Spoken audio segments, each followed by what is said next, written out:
The moment her mute daughter spoke for the first time at the playground CEO, Sophia Lane felt her entire world shift. But it wasn't her voice that broke the silence. It was a stranger's gentle magic. This is the story of how a chance encounter between two broken families became a miracle of healing. If you've ever witnessed the power of unexpected kindness, stay with me until the end. And please comment below where you're watching from. I love seeing how far these stories of hope can travel. The spring afternoon hung heavy with the kind of golden light that made everything look like a memory even as it was happening. Willowbrook Park stretched out in manicured perfection, its emerald lawns dotted with ancient oak trees whose branches created cathedral-like canopies over the playground. The sound of children's laughter rang out like church bells, pure and unrestrained, bouncing off the slides and swings in a symphony of childhood joy. But on a weathered wooden bench at the edge of all this life, Sophia Lane sat in a bubble of silence that seemed impenetrable to the happiness around her. She watched her 7-year-old daughter Clara on the swings. The little girl pumped her legs mechanically, her small hands gripping the chain so tightly her knuckles had gone white. Up and down, back and forth, the motion was perfect, practiced, and utterly joyless. Clara's face remained blank, her lips pressed together in a line that had become heartbreakingly familiar over the past 18 months. 18 months. 547 days since Clara had spoken a single word. Sophia's phone buzzed insistently in her designer handbag, probably Marcus, her CFO, with another crisis that absolutely needed her immediate attention. As CEO of Lane Technologies, a company she'd built from nothing into a $3 billion enterprise, Sophia was used to solving problems. She'd negotiated with Fortune 500 executives, secured impossible deals, turned failing departments into profit centers. Her biography, Breaking Through: A Woman's Guide to Corporate Success, had spent 12 weeks on the bestseller list, but she couldn't make her daughter speak. "Mommy, watch this!" A little girl on the monkey bars called out to her mother. The woman looked up from her phone, smiled, and called back encouragement. Such a simple exchange, yet it sent a knife through Sophia's chest. She remembered when Clara used to demand her attention like that, when every small achievement required immediate maternal witness and celebration. Before the accident, Sophia forced herself to look away from the happy mother-daughter pair and back to Clara. The girl had stopped swinging now and stood beside the swing set, watching the other children play with an expression that was neither sad nor happy, just empty. A group of kids about her age were organizing a game of tag nearby, and one of them, a boy with a gap-toothed grin, ran up to Clara. "You want to play?" he asked, bouncing on his toes with barely contained energy. Clara just stared at him. After a moment, she shook her head slowly and walked away, heading toward the sandbox where she could be alone. The boy shrugged and ran back to his friends, already forgetting the quiet girl who wouldn't play. Sophia's hands clenched in her lap. She'd watched this scene play out 100 times in different variations. Birthday parties where Clara sat in corners. Playdates that ended with other mothers making polite excuses about busy schedules. School meetings where teachers spoke in hushed, concerned tones about Clara's selective mutism and suggested perhaps a special education program might be more appropriate for her needs. The doctors all said the same thing. There was nothing physically wrong with Clara's voice.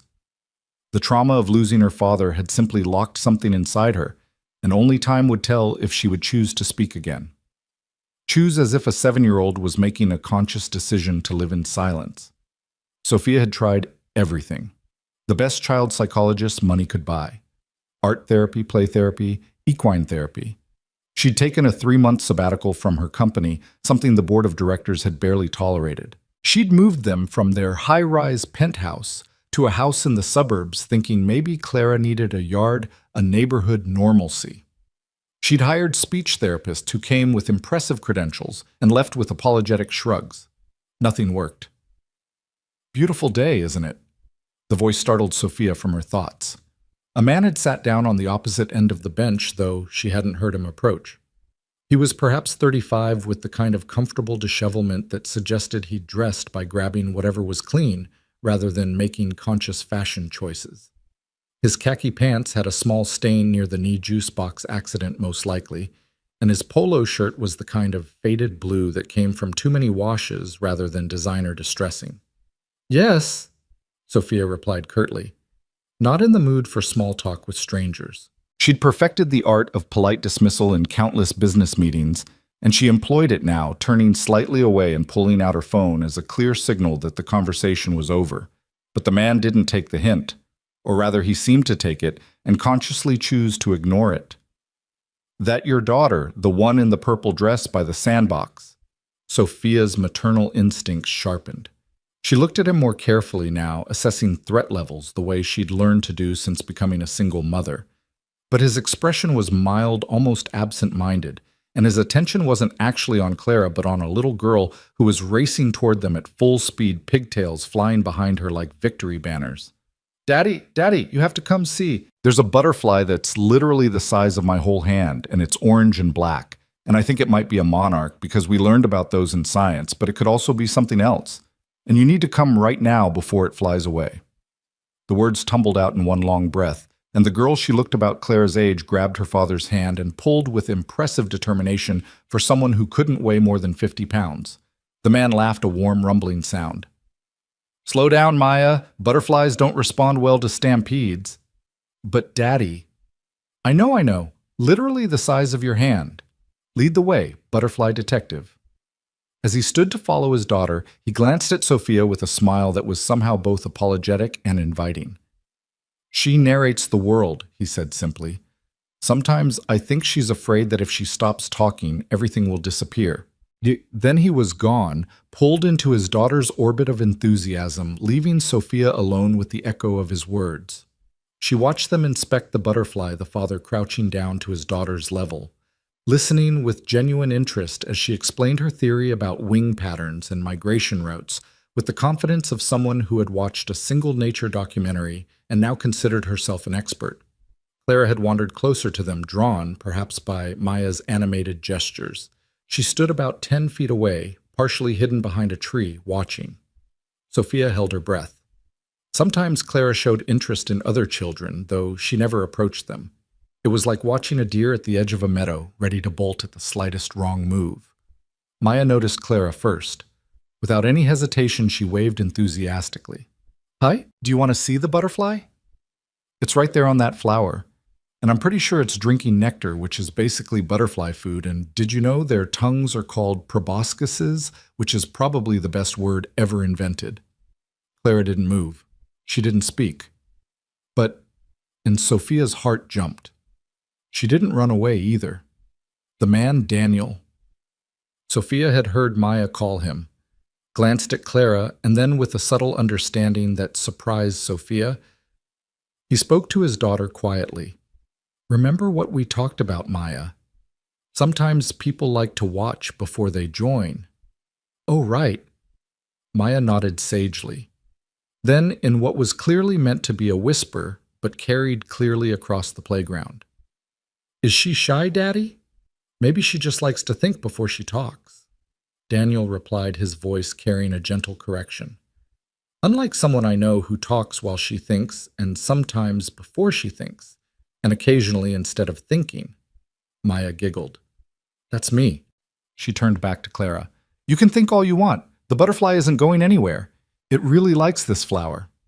And then Maya did something that made Sophia's chest tighten with an emotion she couldn't quite name. The little girl sat down cross-legged in the grass and started talking to the butterfly, creating a one-sided conversation that somehow included Clara without demanding anything from her. "So, Butterfly, this is my dad, and that's..." She paused, looking at Clara with curious eyes. "That's my new friend who hasn't told me her name yet, but that's okay because sometimes names are private. I'm Maya, which means illusion in Sanskrit, but I don't know what Sanskrit is, except it's a language that nobody speaks anymore, which seems sad. Because what if there were really good jokes in Sanskrit that now nobody will ever laugh at?" Daniel caught Sophia's eye and offered a small shrug, as if to say, "This is my life." But there was no embarrassment in his expression, only a kind of amused pride. He moved a little closer to Sophia, though he remained standing, his attention split between the children and the playground at large. "She's something else," Sophia found herself saying. "That's one way to put it," Daniel replied with a laugh. Yesterday she asked me if fish get thirsty, and we spent an hour researching it. Turns out they don't, in case you were wondering. I wasn't, but now I'll never forget it. They fell into a comfortable silence, both watching as Maya continued her monologue. She'd moved on from introductions to explaining her theory that butterflies were actually tiny dragons who had given up fire breathing in exchange for beautiful wings, which was obviously a good trade because fire breathing would make it hard to land on flowers without burning them. Clara had moved a step closer. Just one small step, but Sophia noticed. She always noticed. Every tiny change in her daughter's behavior was catalogued, analyzed, hoped over. "The quiet one's yours?" Daniel asked, and there was something in his tone that wasn't pity or curiosity, but a kind of recognition. "Yes, Clara. Pretty name. Latin origin means clear bright." Sophia looked at him in surprise. "Most people don't know that. I have a thing for names, professional hazard." He didn't elaborate, and Sophia didn't ask. She'd learned that pushing for information often made people retreat in business and in life. Maya had started doing some kind of improvised butterfly dance, flapping her arms and spinning in circles. It should have scared the butterfly away, but miraculously it remained on its flower wings, slowly opening and closing in the afternoon sun. Clara took another step closer. "You know," Daniel said conversationally, as if they were old friends sharing a casual observation, "butterflies can't see their own wings. They have no idea how beautiful they are." Sophia felt the words land somewhere deep in her chest. She looked at Clara, her quiet, withdrawn daughter, who had no idea that her silence hadn't diminished her mother's love by even a fraction, who couldn't see how Sophia would give anything, everything, just to hear her voice again. "That's heartbreaking," Sophia said softly. "Or liberating," Daniel countered. "They just fly, no self-consciousness about it, no wondering if their wings are the right shade of orange or if other butterflies have better patterns. They just are." Maya had stopped dancing and was now lying on her stomach in the grass nose, inches from the butterfly, providing a whispered play-by-play of its every movement. "Now it's moving its antenna." "Wait, are they antennae or antennas when there's two daddy?" "Antennae," Daniel supplied. "Right antennae, which is fun to say. Antennae. It's moving its antennae, and I think it's saying hello, or maybe it's checking the weather because butterflies probably don't have weather apps." Clara was now only 3 feet away from Maya. She stood perfectly still, like she was afraid any movement might break whatever spell was keeping this moment intact. Sophia realized she was holding her breath. "Does she go to Willowbrook Elementary?" Daniel asked quietly. "Yes, 2nd grade. Same as Maya, Mrs. Patterson. Mr. Rodriguez." "Ah, he's good. Maya had him for kindergarten. Very patient." Sophia wanted to say that patience hadn't been enough, that Clara's teacher was running out of ways to include a child who wouldn't speak, wouldn't participate, wouldn't engage. But she kept silent, a ironic echo of her daughter's choice. The butterfly suddenly lifted off the flower, floating upward in that impossibly delicate way butterflies move like they're swimming through honey. Maya jumped up, following its path with her eyes. "Bye, butterfly. Thanks for visiting. Come back tomorrow and bring friends." As the butterfly disappeared over the playground fence, Maya turned to Clara with a bright smile.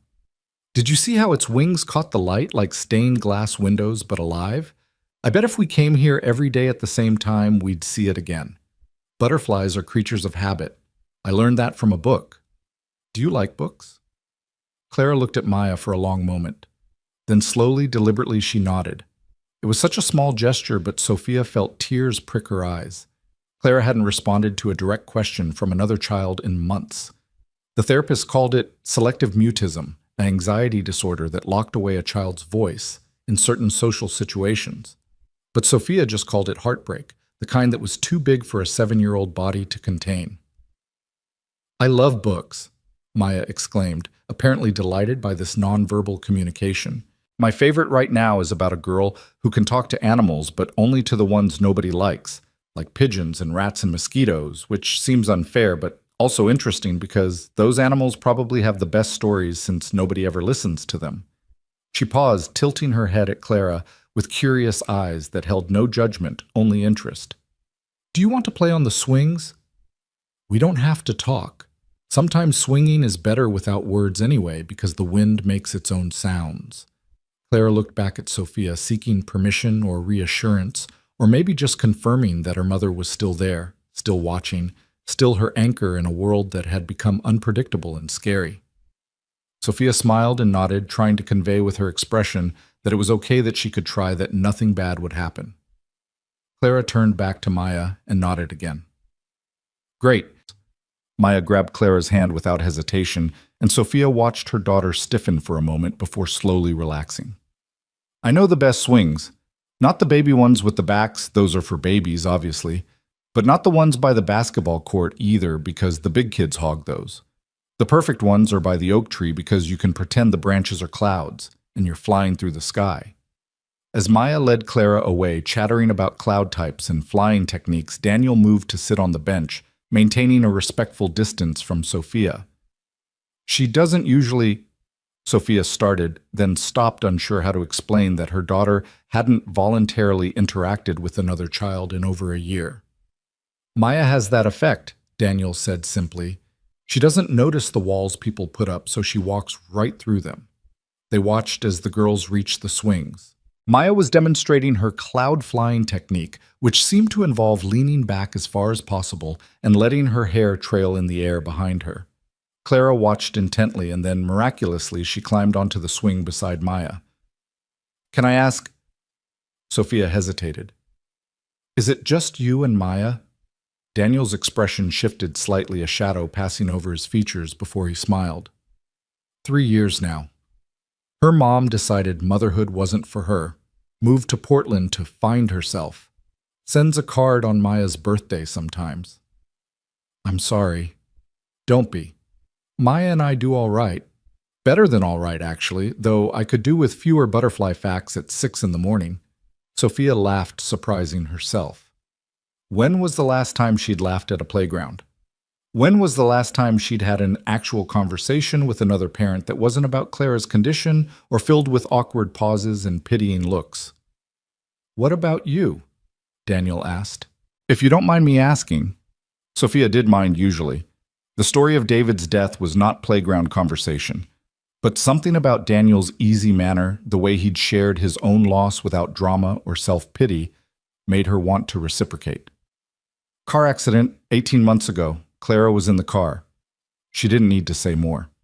Daniel nodded, understanding, filling his eyes, without the pity she'd grown so tired of seeing.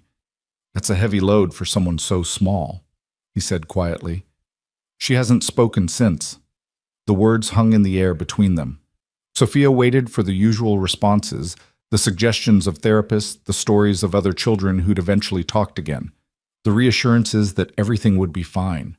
But Daniel just watched the girls swinging Maya's voice carrying across the playground as she narrated their flight through imaginary clouds.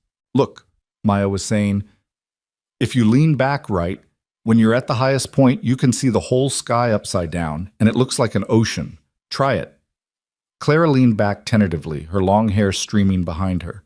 For a moment, just a moment, Sophia saw something flicker across her daughter's face. Not quite a smile, but a loosening of the tight control she kept on her expressions. Maya's never met a silence she couldn't fill, Daniel said with fond exasperation. Sometimes I worry she talks too much, that other kids will find her annoying. She's wonderful, Sophia said firmly. She's treating Clara like she's normal. Isn't she? The question was gentle, but it landed with unexpected force. Sophia had spent so many months thinking of Clara as broken, as traumatized, as selective mute Clara, rather than just Clara.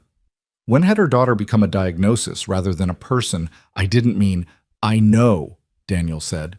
It's easy to forget sometimes that they're still just kids, even when they're carrying things that would flatten most adults.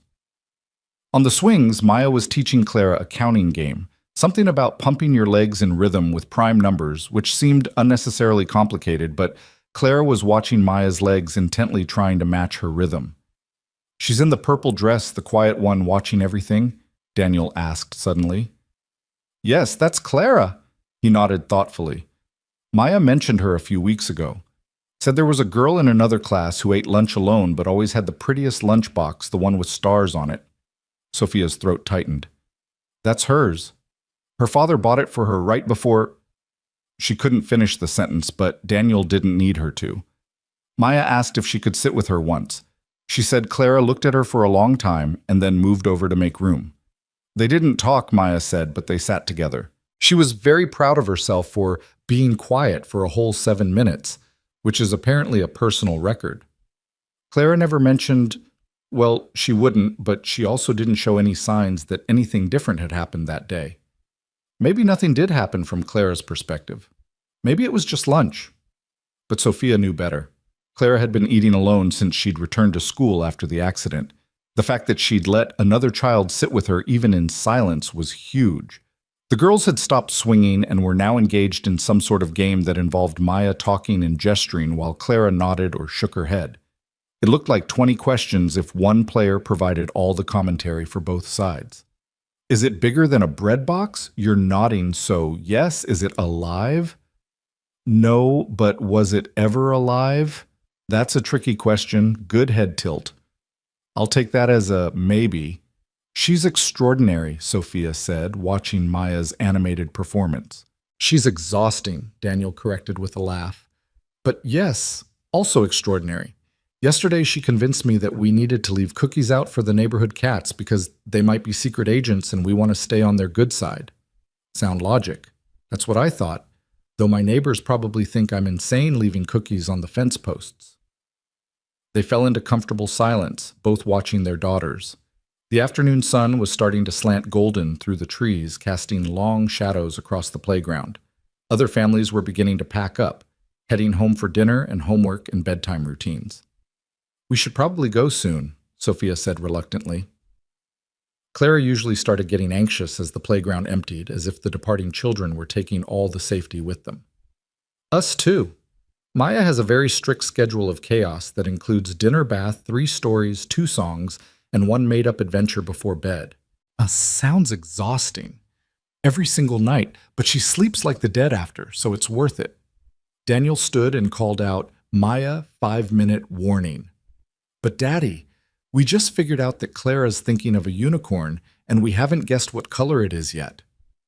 Sophia's heart stopped. Clara was thinking of a unicorn. Clara was playing a guessing game. Clara was participating. Daniel caught her expression and smiled. Kids are resilient in ways we forget to be.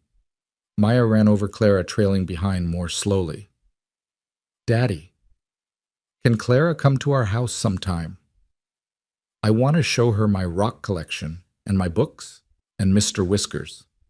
That's my hamster. Not a person. And we could have sandwiches, but not peanut butter if she's allergic. Are you allergic? This last question directed at Clara, who shook her head. Great, so can she come over? Daniel looked at Sophia, leaving the decision to her. We'll see, Sophia said, which every parent knew was code for, I need time to think about this. But Maya apparently didn't know that code. When's we'll see tomorrow? The day after next week. I'm free all those times, except Tuesday after school, because that's when I have piano lessons and I'm learning Für Elise. But it doesn't sound like it yet. It sounds like someone stepping on a cat's tail. But Ms. Jennifer says that's normal and part of the process. Maya, breathe, Daniel reminded her gently. Right, breathing. She took an exaggerated deep breath. But really, when Sophia found herself looking at Clara, who was standing slightly behind Maya, but watching everything with an intensity that reminded Sophia of how she used to be before the accident, curious, engaged, present. How about this weekend? Sophia heard herself saying. Saturday afternoon. Saturday afternoon is perfect. Maya bounced on her toes. We can have a tea party, but with juice boxes because I'm not allowed to use the real teapot anymore after the incident we don't talk about. The incident was last week, Daniel said dryly. And we talk about it frequently, especially when you're reaching for breakable things. As they gathered their things and said goodbye, Maya gave Clara an enthusiastic wave. Bye, Clara. Saturday will be the best. I'll plan everything. Well, not everything, because Daddy says I need to leave room for spontaneous fun, which seems redundant because fun is already spontaneous, right? Clara raised her hand in a small wave back. It was the first time she'd voluntarily said goodbye to another child since the accident.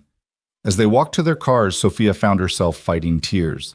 Such small victories, sitting with someone at lunch, playing a guessing game, waving goodbye, but for Clara, for them, these were mountains climbed. "Thank you," she said quietly to Daniel as they reached the parking lot. "For what?" "For letting Maya be Maya. For not treating Clara like she's broken." Daniel paused by a well-worn SUV with a "My child is an honor student" sticker that had been modified with marker to read "My child is probably planning world domination." "Can I tell you something?" he said, fishing his keys from his pocket. The first 6 months after Maya's mom left, she didn't sleep. Not wouldn't, couldn't. She'd lie in bed making up stories about where her mom was, each one more elaborate than the last. Secret spy missions, alien abductions, a quest to find a magical cure for sadness. I took her to doctors, therapists, tried everything. Nothing worked. He opened the car door for Maya, who was still chattering about Saturday plans. "What finally helped?" Sophia asked. "Time, and a very patient librarian named Mrs. Chen who let Maya talk her ear off every single day after school for 3 months. She never tried to fix her or hurry her along. She just let her be Maya, but louder and longer than usual." He smiled at Sophia's expression. "I'm not saying it's the same thing, but sometimes kids need to process things in their own way in their own time, and sometimes they need to find that one person who makes them feel safe enough to try again." As Sophia drove home Clara in the back seat looking out the window, she thought about Daniel's words, about butterflies who couldn't see their own wings, about a little girl who talked enough for two, about the possibility that healing didn't always come from therapy appointments and medical interventions, but sometimes from juice boxes and imaginary clouds and someone patient enough to wait for you to be ready. "Mama," she said softly, not really expecting a response, but needing to fill the silence that had become their constant companion. "Maya seems nice. Would you like to go to her house on Saturday?" In the rearview mirror, she saw Clara nod a small but decisive movement. "Good. That's really good, sweetheart." They drove the rest of the way home in their familiar silence, but somehow it felt different, less heavy, less permanent.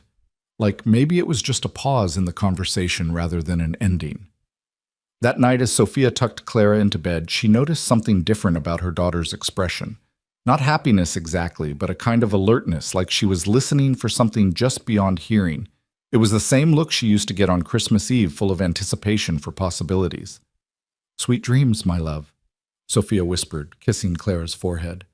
Clara's lips moved slightly, not quite forming words, but shaping them, practicing maybe. Sophia pretended not to notice, afraid that drawing attention to it might scare away whatever was trying to emerge. As she turned off the light and started to leave, she heard the softest sound, not a word, not even a vocalization really, just a small sigh that somehow held more hope than all the therapy sessions combined.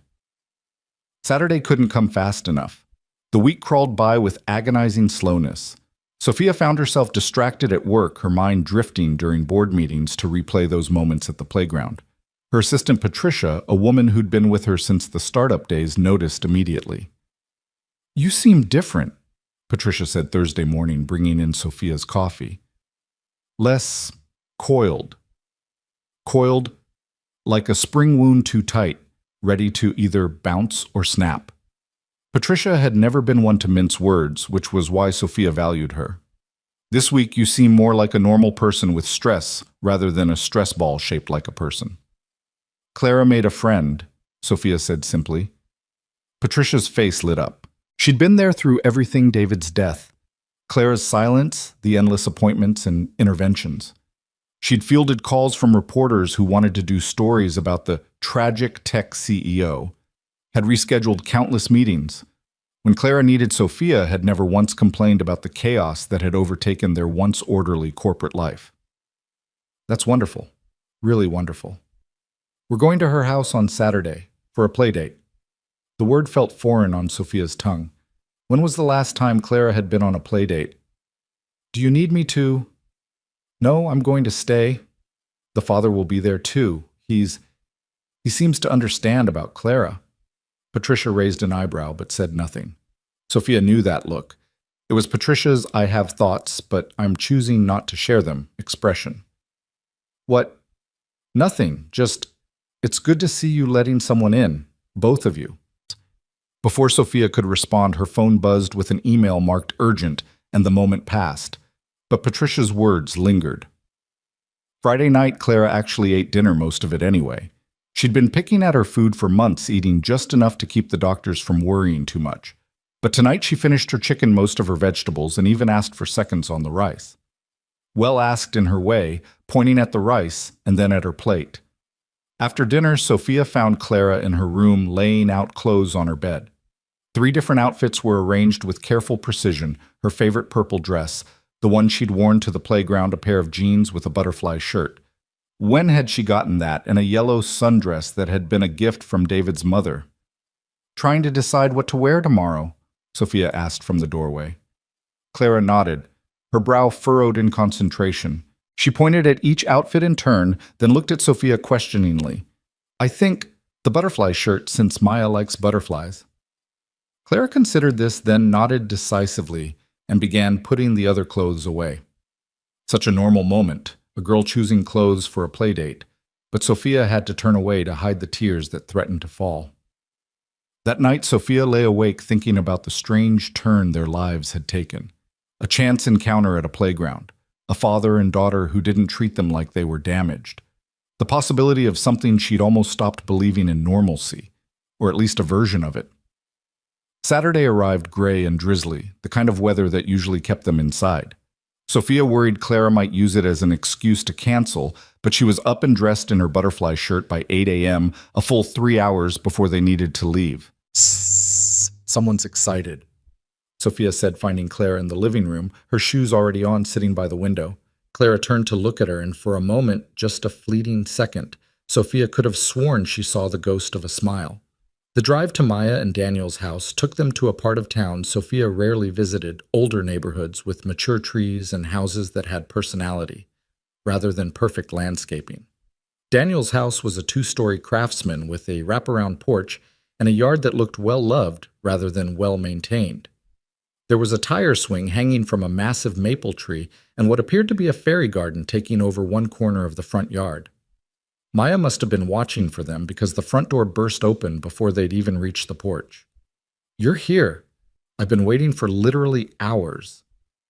Well, not literally, because that would mean more than 1 hour, and it's only been 45 minutes, but it felt like hours. She was wearing a tutu over jeans and a t-shirt that proclaimed, "Future Supreme Court Justice or Dragon Trainer haven't decided." Daniel appeared behind her, looking apologetic. She's been up since 5:30 planning your visit. I'm pretty sure she's rearranged her room 3 times. 4 times, Maya corrected, because I couldn't decide if the books should be organized by color or by how much I like them or alphabetically, so I did all 3 and then went back to how much I like them because that makes the most sense for showing Clara. She grabbed Clara's hand. Come on, I have so much to show you. Clara looked back at Sophia, a flicker of uncertainty in her eyes. Go ahead, sweetheart. I'll be right here.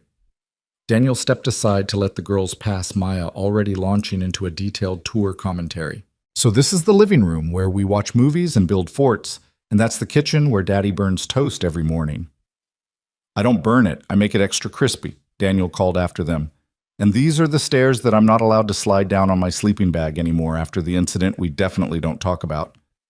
We talk about that one constantly, too. Their voices faded as they headed upstairs, leaving Sophia and Daniel standing somewhat awkwardly in the entrance. Coffee, Daniel offered. Fair warning, I make it strong enough to wake the dead. Sounds perfect. The kitchen was exactly what Sophia would have expected, cheerfully chaotic, with Maya's artwork covering the refrigerator dishes and the sink, and a half-finished science project involving what appeared to be a volcano made of paper mache taking up half the table. Sorry about the mess, Daniel said, clearing a space for them to sit. I meant to clean, but then Maya needed help practicing her presentation about butterflies for show and tell, and somehow that turned into making butterfly costumes for her stuffed animals. It's perfect, Sophia said, and meant it. Her own house had become so sterile, so quiet, so carefully maintained as if any disorder might make Clara's condition worse. This house felt lived in, loved in. Daniel poured coffee into 2 mismatched mugs, one advertising a local library's reading program, the other emblazoned with "World's Okayest Dad." Maya picked that one out for me last Father's Day, Hope. he explained, noticing Sophia's smile. She said best was too much pressure. From upstairs, they could hear Maya's continuous narration and occasional thumps that suggested furniture was being rearranged. Should we check on them? Sophia asked, maternal anxiety creeping in. Give them a few minutes, Daniel suggested. Maya's room is thoroughly child-proofed after she tried to build a zip line from her window to the tree with dental floss. Dental floss. She'd run out of string. Very innovative, terrible execution. They sat in comfortable silence for a moment, listening to the rain tap against the windows and Maya's muffled voice from above. Can I ask you something? Daniel said suddenly. What was Clara like before? It was a question no one had asked in months. Everyone wanted to know about Clara's condition, her progress, her prognosis. No one asked about who she'd been. She was luminous. Sophia said the word coming unbidden. Not loud like no offense like Maya, but she had this way of observing everything and then making these observations that would floor you. Once when she was 5, she told me that rain sounded different on different things and that her favorite was rain on leaves because it sounded like applause. Daniel smiled. That's beautiful. She loved words. David would read to her every night these complex books that should have been beyond her age, but she absorbed them all. She'd use these big words in perfect context, this tiny little person talking about things being deciduous or ephemeral. David used to joke that she'd either become a poet or a lawyer. Sophia realized she was talking about David without the usual knife of pain in her chest. When had that started to happen? She sounds remarkable, Daniel said softly. She is. Even now, even silent. I just wish everyone else could see it. Maya does. Before Sophia could respond, there was a crash from upstairs followed by Maya's voice. It's okay. Nothing broke. Well, nothing important? Well, nothing that can't be fixed with tape. Daniel sighed and stood. I should probably investigate. Come on, let me show you the scene of the crime. Maya's room was a riot of color and creativity. Every surface was covered with something. Books, art supplies, rocks, shells. What appeared to be a collection of bottle caps arranged in a complex pattern. And in the middle of it all, Maya and Clara sat on the floor surrounded by every stuffed animal Maya owned, apparently in the middle of introductions. And this is Mr. Fluffington III. The first two met unfortunate ends involving the washing machine and he's the president of Stuffedland. But it's a democracy, so really he just organizes the meetings.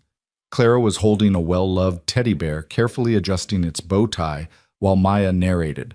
The crash, it turned out, had been a tower of books that had toppled when Maya tried to reach something on a high shelf. No harm done, Maya announced cheerfully. Books are tough. Unlike eggs. Did you know eggs can survive a fall from pretty high up if you cushion them right? We did an experiment at school, but mine broke anyway because I forgot that newspaper isn't actually very cushioning. Clara tilted her head, a question in her expression that Maya somehow interpreted perfectly. Oh, you want to know what I was reaching for? My special rock, the one I found at the beach that looks like a heart, but also like a potato depending on how you hold it. She produced a smooth gray stone from her pocket and handed it to Clara, who examined it carefully, turning it over in her hands. Sea heart from this way, potato from that way. Daddy says that's called perspective, and that everything has more than one way of looking at it. Daniel cleared his throat. Speaking of perspective, how about we move this party downstairs? I made cookies this morning. You bought cookies this morning, Maya corrected. From the store, but you did put them on a plate, so that counts as making them presentable. As they trooped downstairs, Sophia noticed Clara was still holding the bear, and Maya didn't ask for it back. Such a small gesture, but it spoke volumes about the kind of child Daniel was raising. The afternoon passed in a blur of activities orchestrated by Maya with the energy of a tiny circus ringmaster. They played board games where Maya changed the rules to make sure everyone won at least once. They had a tea party with juice boxes, where Maya provided voices for all the stuffed animals in attendance. They built a fort out of couch cushions that Maya declared was structurally soundish. Through it all, Clara participated in her silent way, following Maya's lead, nodding or shaking her head when asked questions, even laughing, actually laughing, when Maya attempted to juggle crackers and dropped them all on her own head. The sound of Clara's laughter, rusty from disuse but unmistakably joyful, made both adults freeze. Sophia's hand flew to her mouth, tears springing to her eyes. Daniel quietly handed her a tissue, his own eyes suspiciously bright. "Do it again," Maya demanded, apparently unaware of the magnitude of the moment. "But this time with grapes. They're bouncier." As the afternoon wore on, Sophia found herself relaxing in a way she hadn't in 18 months. She and Daniel fell into easy conversation, while keeping an eye on the girls talking about everything and nothing, books they'd read, movies they wanted to see, the challenges of single parenthood, the way grief could ambush you in the cereal aisle. "The first time Maya's mom missed her birthday," Daniel said quietly, while the girls were engrossed in a puzzle. "I found Maya in her closet at 3 in the morning, writing a letter explaining all the reasons her mom might have forgotten. There were 27 reasons. She was 6. What did you do?" "I sat in that closet with her until dawn, and we came up with 28 reasons why she was loved one to beat the 27.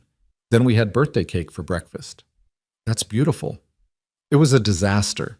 Turns out cake for breakfast leads to a sugar crash right around circle time at school. But Maya remembers it as one of her best days ever, so I count it as a win." They were interrupted by Maya announcing it was time for the best part of the day, showing Clara her secret reading nook. "It's not really secret," Maya stage whispered, "because everyone knows about it, but I call it secret because that makes it sound more special." The reading nook turned out to be a corner of the covered back porch that had been transformed with strings of lights, cushions, and a canopy made from old curtains. It was magical in the way that only a child's creative space could be. "This is where I come when I need to think really hard, or when I'm sad, or when I just want to read without anyone asking me what I'm reading or why I'm making faces at the book," Maya explained. "You can borrow it sometime if you want. Not like take it home because it's attached to the house, but you can come use it." Clara looked around the space with wide eyes, taking in every detail. Then she did something that made Sophia's heart skip. She pointed at one of the books on the makeshift shelf and looked at Maya questioningly. "Oh, that's my favorite. It's about a girl who can't talk, but she can make flowers grow with her thoughts. And she saves the whole village with a garden, but nobody knows it was her until the end." "Do you want me to read it to you?" Clara nodded emphatically. As Maya began to read using different voices for each character and providing commentary on the plot, Clara settled into the cushions beside her more relaxed than Sophia had seen her in months. "They're good for each other," Daniel said softly, standing beside Sophia as they watched through the window. "Maya's been so patient with her, so understanding." "It's not patience," Daniel said thoughtfully. "I don't think Maya even notices that Clara doesn't talk. She just sees a friend who listens really well." As the afternoon stretched toward evening and the rain continued its gentle patter, Sophia found herself wishing they could stay in this bubble forever, this safe space where her daughter could just be a child, where silence wasn't a symptom but simply another form of communication, where healing looked like reading books in a makeshift fort while rain played percussion on the roof. But eventually, reality intruded in the form of bedtime approaching. When Sophia announced they needed to leave soon, both girls' faces fell. "But we haven't even started the second book in the series," Maya protested. "And I was going to show Clara my glow-in-the-dark star map and teach her the secret handshake I invented." "There will be other days," Daniel said gently. "Promise." Maya looked between the adults with serious eyes. Sophia found herself meeting Daniel's gaze over the girls' heads. "Promise," she said, and meant it. As they gathered their things to leave, Maya suddenly ran to her room and came back with the teddy bear Clara had been holding earlier. "This is Mr. Fluffington's cousin, Professor Cuddles," she announced, pressing the bear into Clara's hands. "He's been looking for a new home because he says my room is too noisy for proper thinking, and I think maybe he'd like your house better. Plus, he's very good at keeping secrets and being quiet, so you two should get along great." Clara clutched the bear to her chest, her eyes wide with surprise and something that looked like wonder. "Take good care of him," Maya said solemnly. "He likes to sleep on the right side of the bed, and he's afraid of vacuum cleaners, but only the loud ones." As they were leaving, Clara did something that stunned everyone. She reached out and hugged Maya. It was quick, barely more than a squeeze, but it was voluntary physical affection, something the therapist had said might take years to return. Maya, bless her, didn't make a big deal of it. She just hugged back and said, "See you soon, Clara. Next time we'll make up our own language that only we understand." In the car on the way home, Clara sat in the back holding Professor Cuddles, and for the first time in 18 months, the silence didn't feel heavy. It felt like it was full of possibility, like the quiet before a symphony begins. "That was fun, wasn't it?" Sophia said, glancing in the rearview mirror. Clara nodded, then did something she hadn't done since the accident. She reached forward and touched Sophia's shoulder, just a brief pat, but it was contact connection communication. "I love you too, sweetheart," Sophia whispered, understanding the message perfectly. That night, as Sophia checked on Clara before going to bed herself, she found her daughter already asleep. Professor Cuddles tucked carefully under one arm. But what made her pause in the doorway was what she heard Clara was humming. So softly, it was barely audible, just a whisper of melody, but it was the first sound she'd made beyond crying in 18 months. It wasn't words, not yet, but it was a beginning. The following Monday morning arrived with unseasonable warmth, the kind of spring day that made everything feel possible. Sophia stood at Clara's bedroom door, watching her daughter carefully pack her school bag, Professor Cuddles positioned on the bed where he could observe the proceedings. Clara had slept with the bear every night since Saturday, and twice Sophia had heard that soft humming in the darkness. "Ready for school?" Sophia asked gently. Clara nodded, but there was something different in her expression, a quality of anticipation rather than the usual resignation. She picked up Professor Cuddles, hesitated, then carefully placed him in her backpack where his head peeked out from the top. At school drop-off, Sophia spotted Maya before Clara did. The little girl was standing by the entrance, clearly waiting, bouncing on her toes with barely contained energy. The moment she saw them, she waved enthusiastically. "Clara, I saved you a spot at lunch." Well, I told everyone very seriously that the spot was taken, and when Jeremy tried to sit there, I explained about friendship real estate and how you can't just take someone's emotional property. Clara's face transformed with something that wasn't quite a smile, but was definitely in the smile family. She squeezed Sophia's hand once their signal for "I'm okay," and walked toward Maya with more confidence than she'd shown in months. "Is that Professor Cuddles? He looks very scholarly today. Come on, I have to show you something before the bell rings." As the girls disappeared into the school, Sophia remained frozen in place. Watching through the glass doors as Maya led Clara down the hallway, their heads bent together over something Maya was pulling from her pocket. For the first time since the accident, Sophia didn't feel like she was sending her broken child into battle. She felt like she was watching her daughter go to school with a friend. Her phone buzzed with a text from Daniel. "Maya couldn't sleep last night, planning all the things she wants to show Clara. Thank you for Saturday. It meant a lot to her, to both of us." Sophia found herself smiling as she typed back, "Clara hummed last night. First vocal sounds in 18 months. Thank you." The response came quickly. "That's incredible. Maya will be thrilled. Fair warning, she's planning to teach Clara a secret whistling language she invented, apologizing in advance for any noise complaints." That afternoon, when Sophia picked Clara up, Mr. Rodriguez pulled her aside. "I don't know what happened this weekend," he said, his usually concerned expression replaced with cautious optimism. "But Clara participated today. Non-verbally, of course, but she raised her hand during math, came to the board to solve a problem, and even partnered with Maya for reading time." "She participated," Sophia repeated, hardly daring to believe it. More than that. When Maya was reading aloud and got stuck on a word, Clara pointed to it in her own book, and then acted it out until Maya understood. It was remarkable. Whatever you're doing, keep doing it.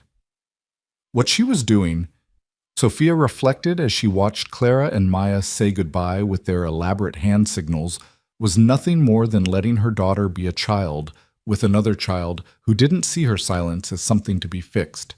The days fell into a new rhythm. Tuesday. Maya appeared at their lunch table with 2 juice boxes, one for each of us, because sharing straws is how you get colds, according to my dad, but I think he just doesn't want my germs.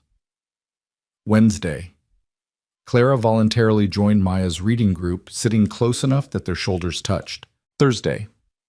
Maya announced she was teaching Clara emotional origami, which seemed to involve folding paper while talking about feelings, though Clara's part consisted mainly of nodding and occasionally holding up colored paper to match moods. It was Friday when everything shifted again. Sophia was in a board meeting when her phone lit up with a call from the school. Her heart immediately went into overdrive. Calls from school never meant anything good. She excused herself and answered with trembling fingers. "Ms. Lane, this is Principal Morrison. I need you to come to the school. Clara is fine," she added quickly, "but there's been an incident." The drive to school was a blur of worst-case scenarios. Had Clara been hurt? Had she had a breakdown? Had the progress of the week been too much? She found Clara in the principal's office, sitting in one of the large chairs with Professor Cuddles clutched to her chest. Her face was streaked with tears, but she seemed physically unharmed. Maya sat in the chair beside her, uncharacteristically still, holding Clara's free hand. "What happened?" Sophia asked, dropping to her knees in front of Clara, checking her over for injuries. Principal Morrison, a kind woman who'd been nothing but patient with Clara's situation, looked troubled. "There was an incident at recess. Some older boys were teasing Maya about talking too much. They took her butterfly notebook and started throwing it around, keeping it away from her." Sophia's stomach clenched. She could imagine how that would have upset both girls. "Clara tried to help," the principal continued, and Sophia's head snapped up in surprise. "According to witnesses, she stood between Maya and the boys trying to get the notebook back. When one of the boys pushed past her and made Maya cry Clara," the principal paused, seeming to search for the right words. "She screamed." "She screamed," Sophia repeated faintly. "Not words, just a sound. But it was loud enough to stop everyone in the playground. The boys were so shocked they dropped the notebook and ran. Several teachers heard it from inside the building." Sophia looked at Clara, who had buried her face against Professor Cuddles. Maya, however, was looking at Clara with something approaching awe. "It was the bravest thing ever," Maya whispered. "She used her voice to protect me. She's like a superhero who was saving her power for when it really mattered." Clara lifted her head slightly, one eye visible, looking at Maya with an expression that seemed to ask if that was really true. "Totally true," Maya confirmed. "Those boys were being mean and you stopped them. You're my hero. Can I hug you?" Clara nodded, and Maya wrapped her arms around her. Professor Cuddles squished between them. "The boys have been dealt with," Principal Morrison assured Sophia. "But I wanted you to know what happened. This is actually a very positive sign, Ms. Lane. Using her voice to protect someone she cares about, that's a breakthrough." Daniel arrived then, having gotten a similar call about Maya. His eyes immediately went to his daughter, then to Clara, taking in the scene with quick understanding. "You okay, butterfly girl?" he asked Maya gently. "I'm better than okay. Clara saved me. She used her superhero voice and scared away the bullies. It was amazing. Like the whole playground stopped and everyone was looking, and the boys looked like they might pee their pants, sorry, Principal Morrison. But they did, and then they ran away and dropped my notebook, and Clara picked it up and gave it back to me, and I cried. But happy tears, not sad tears." Daniel's eyes met Sophia's over their daughters' heads, both parents recognizing the significance of what had happened. "I think," Daniel said slowly, "this calls for a celebration. Ice cream for dinner, perhaps."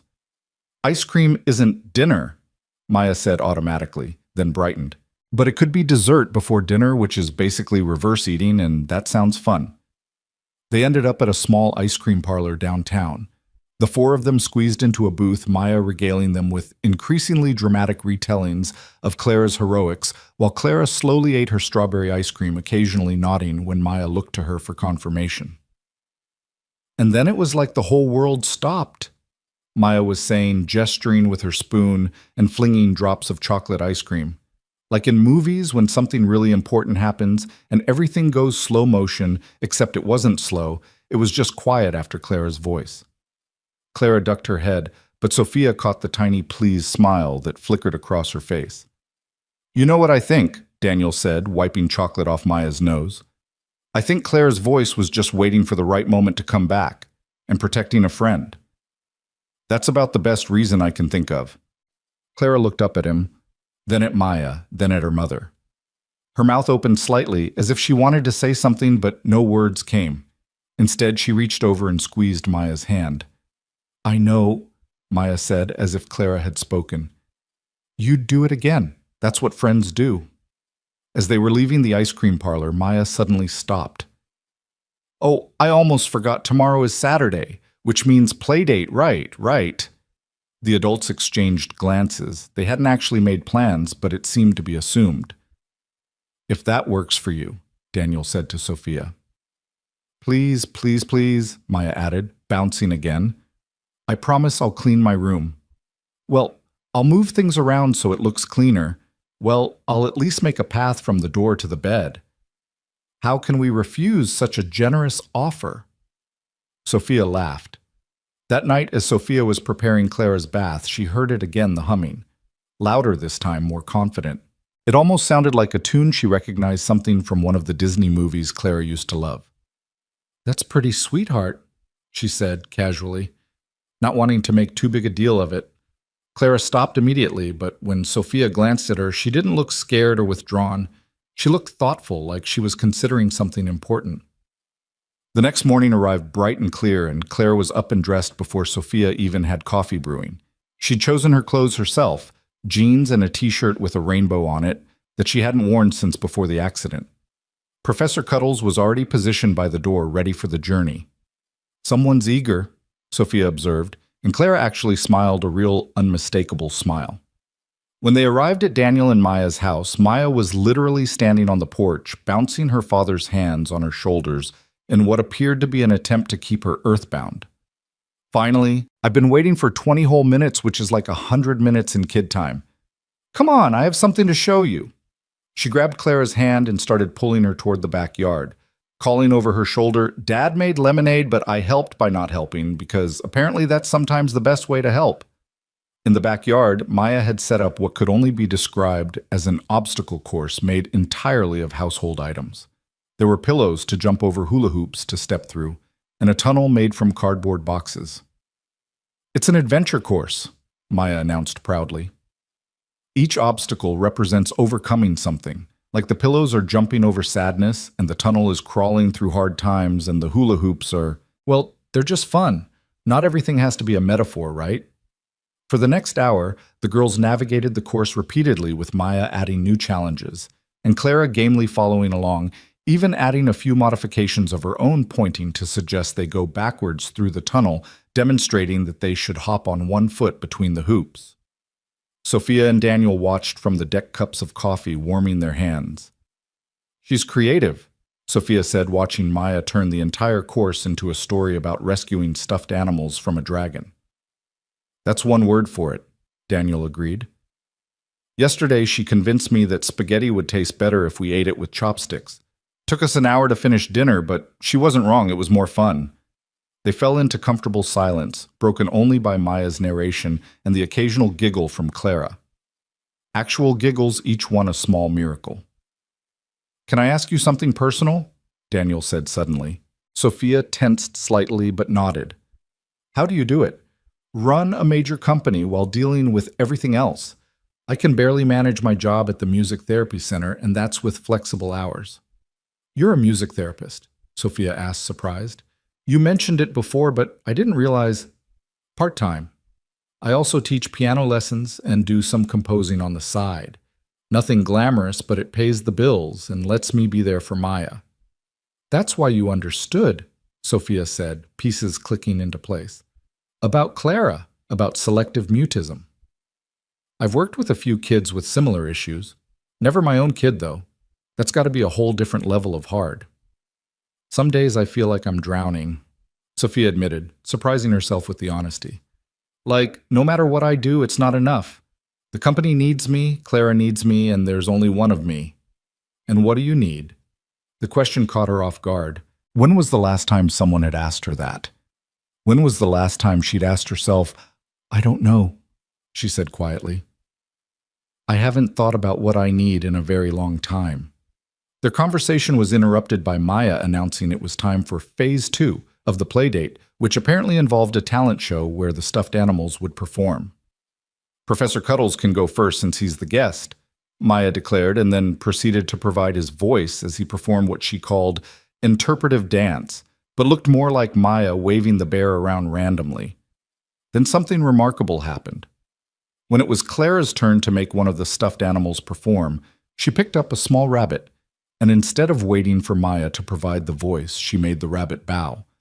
Then so quietly that Sophia almost missed it, Clara made a sound boo like a tiny trumpet fanfare. Maya gasped dramatically. Did the rabbit just trumpet? That's the best talent ever. Clara's face flushed, but she made the sound again slightly louder. Boo! Encore! Encore! Maya cheered, and Clara, caught up in the moment, made the rabbit bow again with another tiny trumpet sound. Sophia found herself gripping Daniel's arm, tears streaming down her face. She's making sounds, on purpose. She's playing. Daniel covered her hand with his. She's finding her way back. The talent show continued with Maya creating increasingly elaborate acts for the stuffed animals, and Clara participating with small sounds, a whistle for a bird, a vroom for a toy car. Maya had recruited even a tiny meow for a stuffed cat. Each sound was quiet, tentative, but intentional. Clara was choosing to make noise, choosing to participate, choosing to play. As the afternoon wore on, the girls moved inside for snacks. Maya had convinced Daniel to make rainbow sandwiches, which turned out to be regular sandwiches with food coloring added to the cream cheese, resulting in a somewhat unappetizing but thoroughly exciting array of colors. Blue food tastes more adventurous, Maya explained seriously to Clara. It's science. Well, it's not science, but it should be. Clara nodded solemnly and took a bite of her blue sandwich, her nose wrinkling slightly at the strange visual, but she kept eating. You know what we should do, Maya said suddenly. We should make a communication system. Like, since you don't like talking with words, yet we could have signals and sounds and stuff. Like pulling your ear could mean you're hungry, and tapping your nose could mean you need the bathroom, and humming could mean you're happy. Clara considered this, then pointed at the humming suggestion and nodded. You like humming for happy. That's perfect. And maybe... Maya thought hard. Maybe clapping once could mean yes, and twice could mean no. Or is that too complicated? We could just do thumbs up and thumbs down, but that seems boring. Clara held up one finger, then clapped once. One clap for yes, I love it. What about no? Clara thought for a moment, then shook her head with exaggerated movement. Just shaking your head for no classic, I like it. They spent the next half hour developing their system, with Maya writing everything down in her butterfly notebook with careful if slightly crooked letters. Clara contributed suggestions through gestures and demonstrations, and soon they had a complex but functional system of communication that was uniquely theirs. Watching them, Sophia felt something loosen in her chest. This was what Clara needed, not another therapist trying to fix her, but a friend who met her where she was and made it an adventure rather than a disability. They're pretty amazing together, Daniel said softly. Maya doesn't treat her like she's broken. That's because Maya doesn't see broken. She just sees different. Last year, she made friends with a kid in a wheelchair and spent 3 weeks trying to figure out how to make her own chair have wheels because she thought it looked fun. She's extraordinary. She's also exhausting. Daniel laughed. Last night she asked me what would happen if gravity went sideways instead of down. We spent 2 hours researching it and drawing pictures of sideways cities. Clara used to ask questions like that, Sophia said wistfully. She once asked if shadows were lonely when their people went inside. That's beautiful and heartbreaking. She was such a thoughtful child. She is a thoughtful child. Sophia corrected herself firmly. The same kid is still in there, Daniel said gently. She just needs time to feel safe enough to come back out. As if to underscore his point, they heard a burst of laughter from the kitchen, both girls, Clara's silent laughter mixed with Maya's vocal joy. When they went to investigate, they found the girls had used the colored cream cheese to paint designs on crackers, creating edible art. Look, Maya said proudly. Clara made a butterfly, and I made, well, I'm not sure what I made, but it's very enthusiastic. Clara held up her cracker butterfly, and then very quietly, so quietly it was almost missed, she said, "Buh!" Everyone froze. Butterfly, Maya whispered. Did you say butterfly? Clara's eyes went wide with what looked like panic, and she shook her head quickly, retreating back into herself. It's okay, Maya said quickly. You don't have to say it again, but your cracker butterfly is beautiful, way better than my enthusiastic blob. Should we eat them? Clara nodded, relief visible on her face, and they ceremoniously ate their creations. But Sophia had heard it. That single-syllable "buh" that might have been the beginning of butterfly. The first attempt at an actual word in 18 months. The rest of the afternoon passed in a blur of activities, board games, where Maya narrated everyone's moves, a dance party, where Clara participated by swaying and occasionally clapping, and finally quiet time in Maya's reading nook, where Maya read aloud while Clara turned the pages. As they were preparing to leave, Maya had one more surprise. She handed Clara a small box wrapped in paper covered in hand-drawn butterflies. "I made you something," she said, bouncing with excitement. "Well, my dad helped because it involved scissors, and apparently I'm not trusted with scissors after the haircut incident, which we definitely don't talk about." "We talk about that one the most," Daniel muttered. Clara carefully opened the box to reveal a handmade book bound with yarn titled The Adventures of Clara and Maya, in Maya's enthusiastic handwriting. "It's our story," Maya explained. "But I made it like a real adventure because regular life is actually very adventurous if you think about it, right? And I left some pages blank so we can add more adventures as they happen." Clara hugged the book to her chest. Then, in a move that surprised everyone, including herself, she hugged Maya tightly. "I know," Maya said softly, hugging her back. "I love you too." In the car ride home, Clara sat in the back seat, looking through the book, tracing the crayon illustrations with one finger. Every few pages, she would make a small sound, not quite words, but expressions of interest, appreciation, joy. "Good day," Sophia asked, catching Clara's eye in the rearview mirror. Clara nodded, then held up the book and pointed to a page where Maya had drawn them as superheroes complete with capes and masks. "You like that one?" Clara clapped once, their new signal for yes, then hummed a few notes. "Happy," Sophia interpreted. "Me too, sweetheart. Me too." That evening, as Sophia was cooking dinner, she heard Clara in the living room with Professor Cuddles and the new book. She was reading it to the bear, using small sounds and gestures to tell the story Maya had created. Not words yet, but communication expression, the desire to share a story. Her phone buzzed with a text from Daniel. "Maya is already planning next Saturday. Fair warning, she wants to put on a play, with costumes and musical numbers. I'm not sure Clara knows what she's gotten herself into." Sophia found herself laughing as she typed back, "Clara would love it. She's reading Maya's book to her bear right now. Small sounds, but she's trying to tell the story." "That's amazing, really amazing." There was a pause, then another text. "Would you maybe want to grab coffee sometime while the girls are in school, just to talk about parenting stuff, or anything else?" Sophia stared at the text, her heart doing something complicated in her chest. Before she could overthink it, she typed, "I'd like that." His response was immediate. "Tuesday after drop-off. It's a date." She sent it, then immediately followed up, "I mean, not a date, just coffee, between friends, who are parents, of friends." I knew what you meant. But for the record, either interpretation would have been fine. Sophia set down her phone feeling like a teenager with a crush, which was ridiculous. She was a CEO, a widow, a mother of a child with selective mutism. She didn't have time for whatever this was. But then she heard Clara in the living room making soft sounds of joy as she turned the pages of Maya's book and thought, maybe, just maybe, they were all finding their way to something new. Something that didn't erase the past, but didn't let it define the future either. That night, when Sophia checked on Clara before bed, she found her daughter already asleep, the book clutched in one arm and Professor Cuddles in the other. But on the nightstand was something that made her freeze. Clara had left her a note, not with words, but with pictures. A drawing of two stick figures, one tall and one small, holding hands. Above them a sun with a smiley face, and at the bottom, carefully drawn, a heart. Sophia picked up the drawing with trembling hands. Communication, expression, love. "Oh, sweetheart," she whispered to the sleeping child. "I love you too, so very much."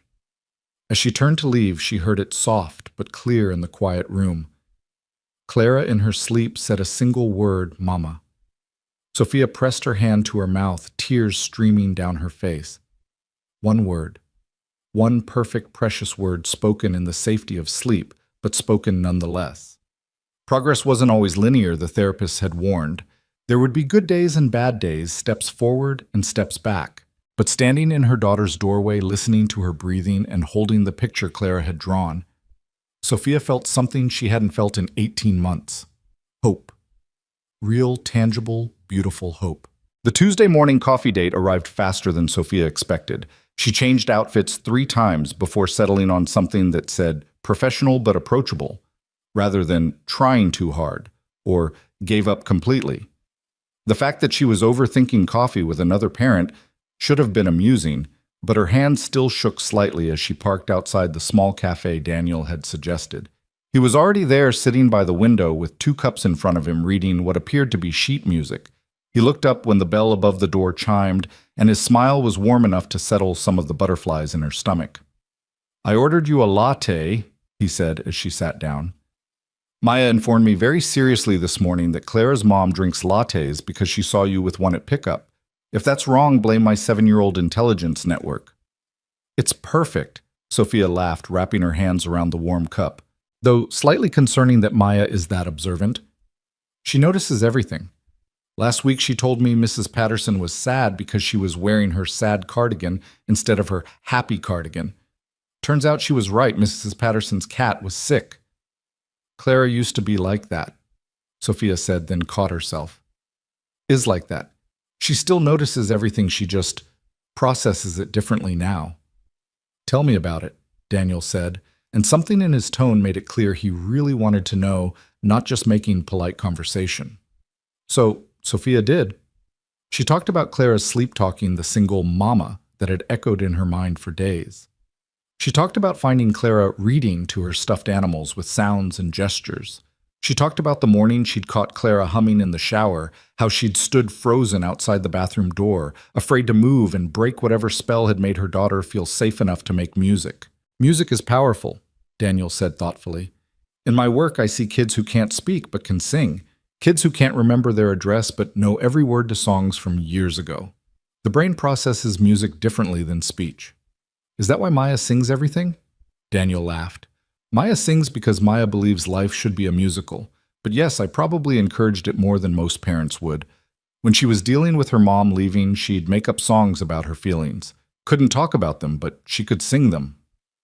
"What did you do?" "Sang along when she'd let me. Made up harmonies. Sometimes the best thing you can do is just join them where they are instead of trying to pull them where you think they should be." Sophia felt tears prick her eyes. "I've been trying so hard to fix her." "She's not broken," Daniel said gently. "She's adapting. There's a difference." They sat in comfortable silence for a moment, watching people hurry past the window. The morning rush was dying down, leaving the cafe quieter, more intimate. "Can I ask about David?" Daniel said carefully. "You don't have to answer." Sophia took a deep breath. It had been months since she'd really talked about David to anyone except therapists. "He was taking Clara to her piano lesson," she began slowly. "I was supposed to drive them, but I had a conference call run late. David said it was fine, he'd take her. They were singing in the car, Clara told me that later in the hospital. They were singing You Are My Sunshine, doing the harmony they'd practiced. A drunk driver ran a red light, hit them on David's side." Daniel reached across the table and touched her hand briefly, just enough to offer comfort, without presuming. "Clara saw everything." Sophia continued, her voice barely above a whisper. "She was conscious the whole time. She kept calling for David, but he was already gone. The paramedics said she was talking to them, telling them about the song they'd been singing, asking if her daddy was okay. She talked all the way to the hospital. Then when I had to tell her David didn't make it, she just stopped, mid-sentence.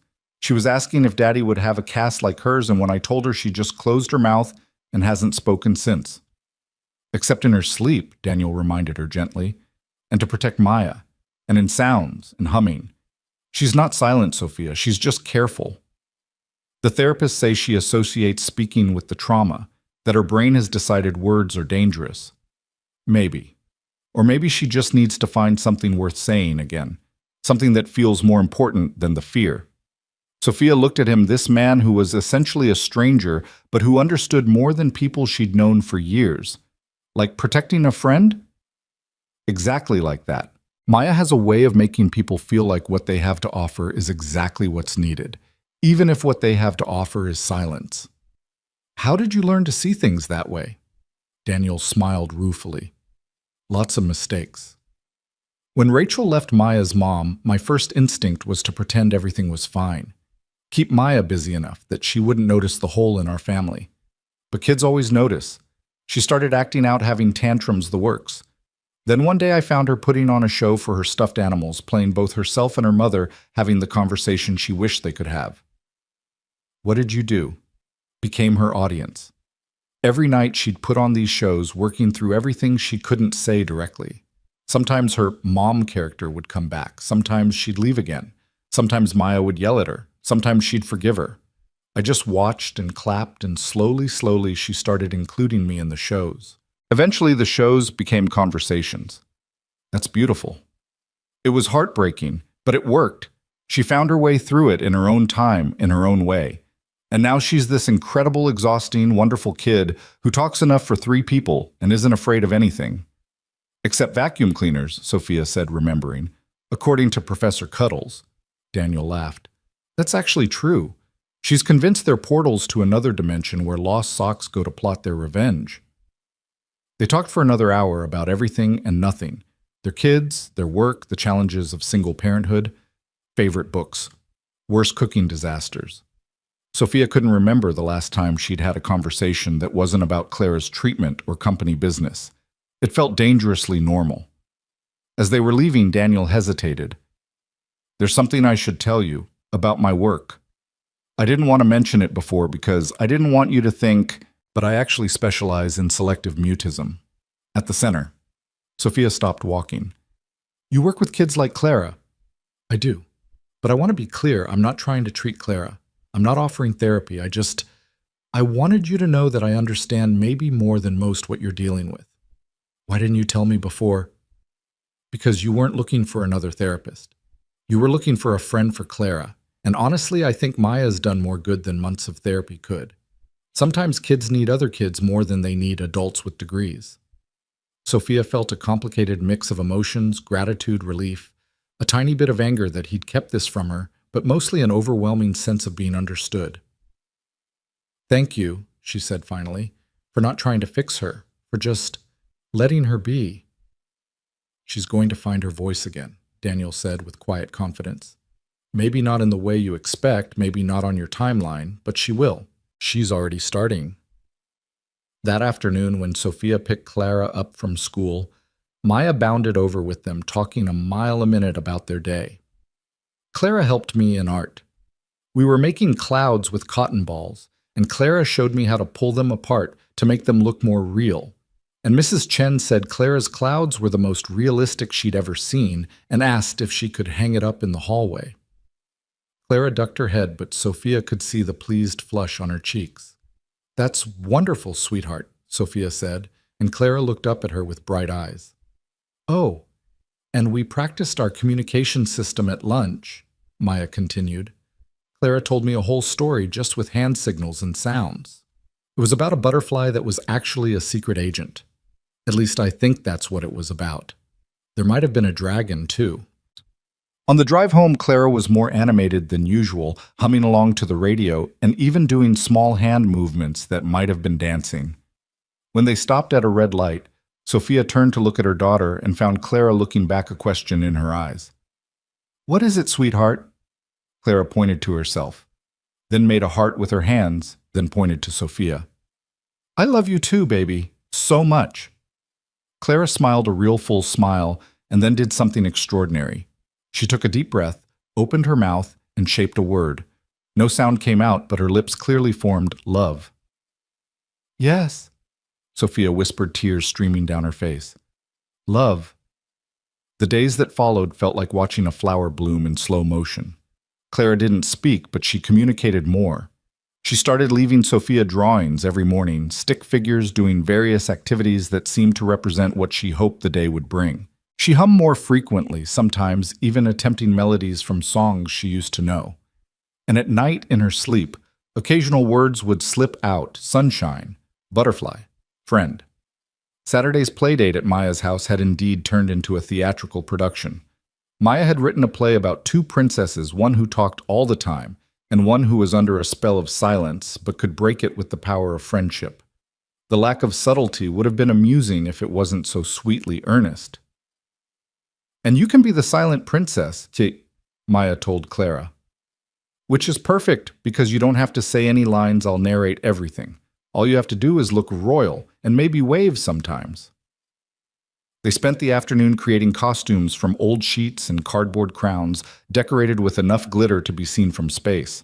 Daniel played the dragon, a role that mostly involved roaring and being defeated by friendship, while Sophia was designated the Queen Mother, who mostly sat on her throne, the couch, and looked regal. The play was objectively a disaster. Maya forgot half her lines and made up increasingly elaborate plot points on the spot. The cardboard castle they'd built fell over halfway through.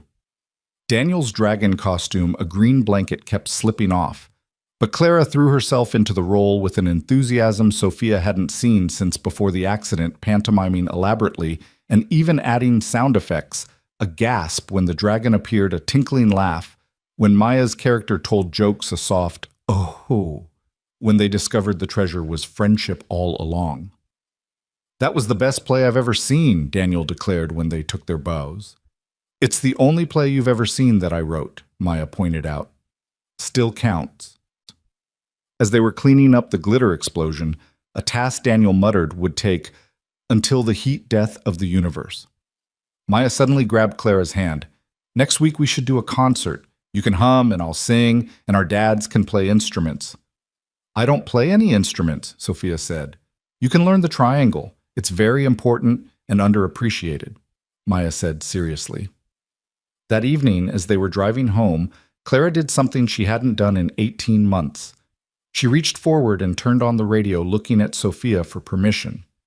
When Sophia nodded, Clara found a station playing oldies and sat back humming along to "You Are My Sunshine," the same song she and David had been singing in the car that day. Sophia had to pull over her hands, shaking too hard to drive safely.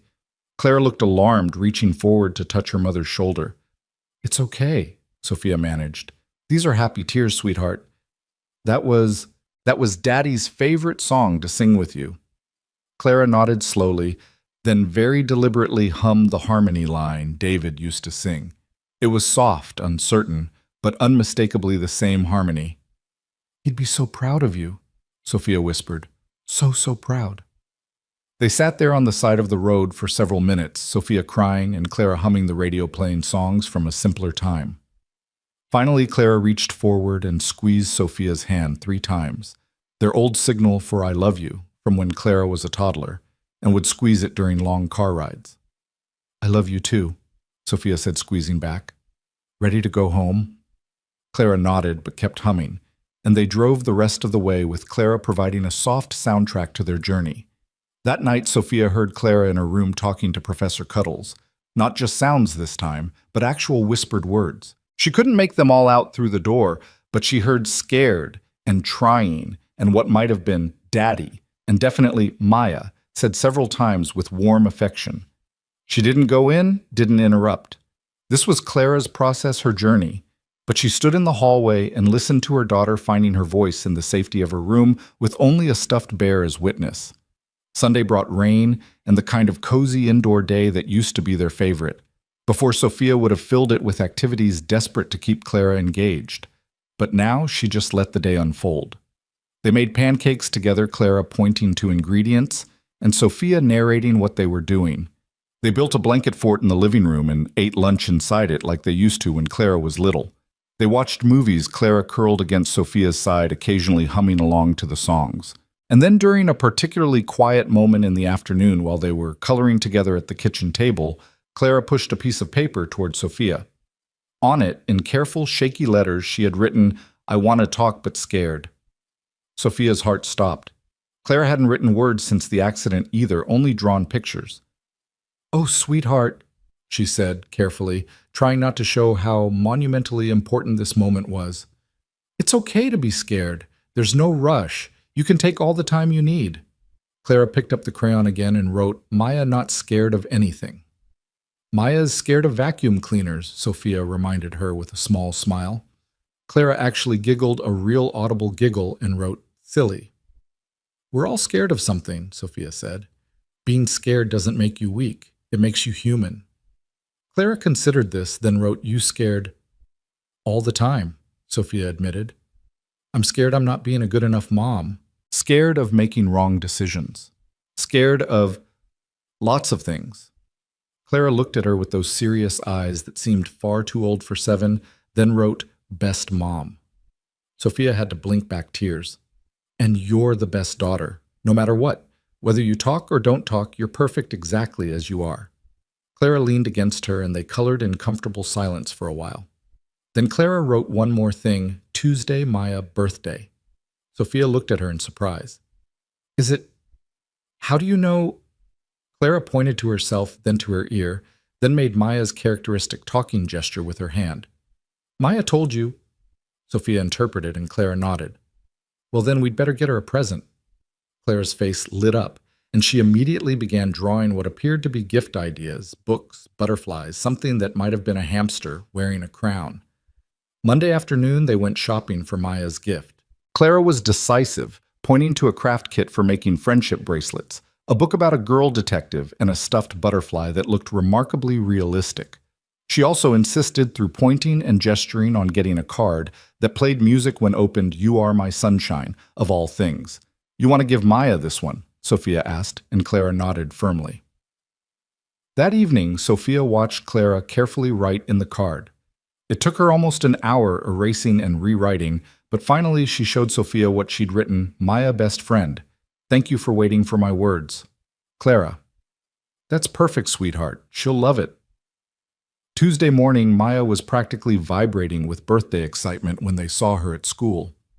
I'm 7 3/4 now, she announced, which is basically almost 8, which is practically 10, which is nearly a teenager. Clara thrust the gift bag at her and Maya's eyes went wide. For me, really? She looked genuinely surprised, as if she hadn't been dropping hints about her birthday for days. She opened the card first, and when the music played, her face lit up. It sings, cards can sing. Then she read Clara's message, and her eyes filled with tears. Clara, this is the best card ever. I'm going to keep it forever and ever and show it to my grandkids, except I don't have grandkids yet. But someday... She hugged Clara tightly, and Clara hugged back, burying her face in Maya's shoulder. Open the presents at home, Daniel suggested, appearing with coffee and the slightly frazzled look of a parent who'd been up since 5 a.m. with a birthday-excited child. But Dad, school first, presents later. That was the deal. Deals are hard. Maya sighed dramatically, but she carefully put the gift bag in her backpack. That afternoon, Sophia got a text from Daniel. Maya has declared this the best birthday ever. The butterfly is now named Clara Fly, and she's already made 3 friendship bracelets. Also, she's played the card approximately 47 times. Thank you for making her day special. Sophia showed the text to Clara, who smiled and did a little happy dance in her seat. You made your friend very happy, Sophia said, and Clara nodded, pride evident on her face. Wednesday brought a breakthrough no one expected. Clara had art class, and the assignment was to paint something that made them happy. According to Mr. Rodriguez, who called Sophia immediately, Clara had painted a picture of herself and Maya on the swings, and when he asked if she wanted to tell the class about it, she had stood up, walked to the front of the room, and held up her painting.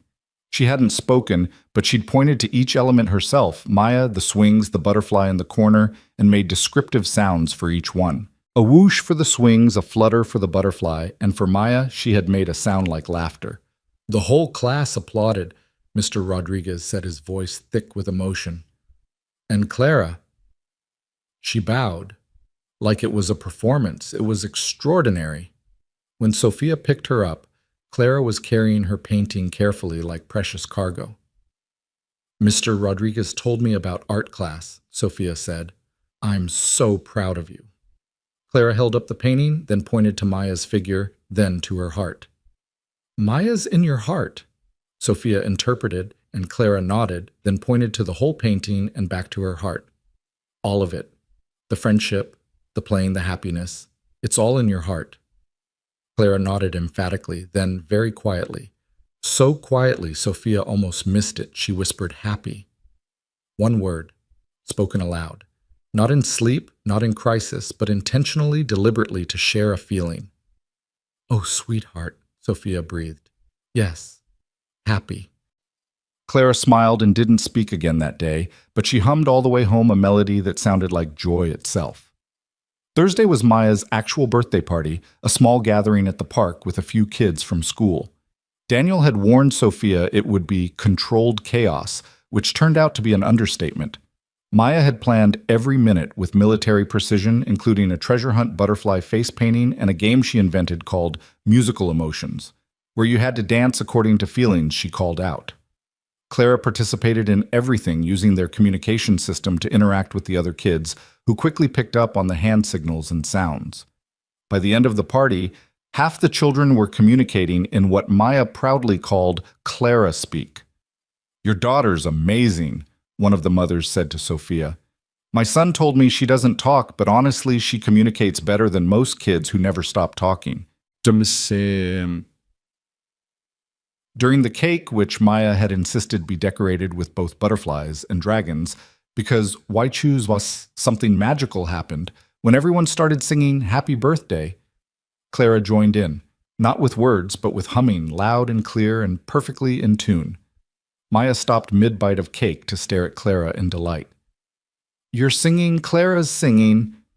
Clara blushed but kept humming, finishing the song with everyone else. When they got to the end, she even joined in the hip hip hooray, making the sounds, if not the words. "Best birthday present ever," Maya declared and hugged Clara so hard they nearly fell off the bench. That evening, Daniel walked them to their car, while the girls said goodbye, an elaborate ritual that seemed to involve multiple hugs and a secret handshake they'd developed.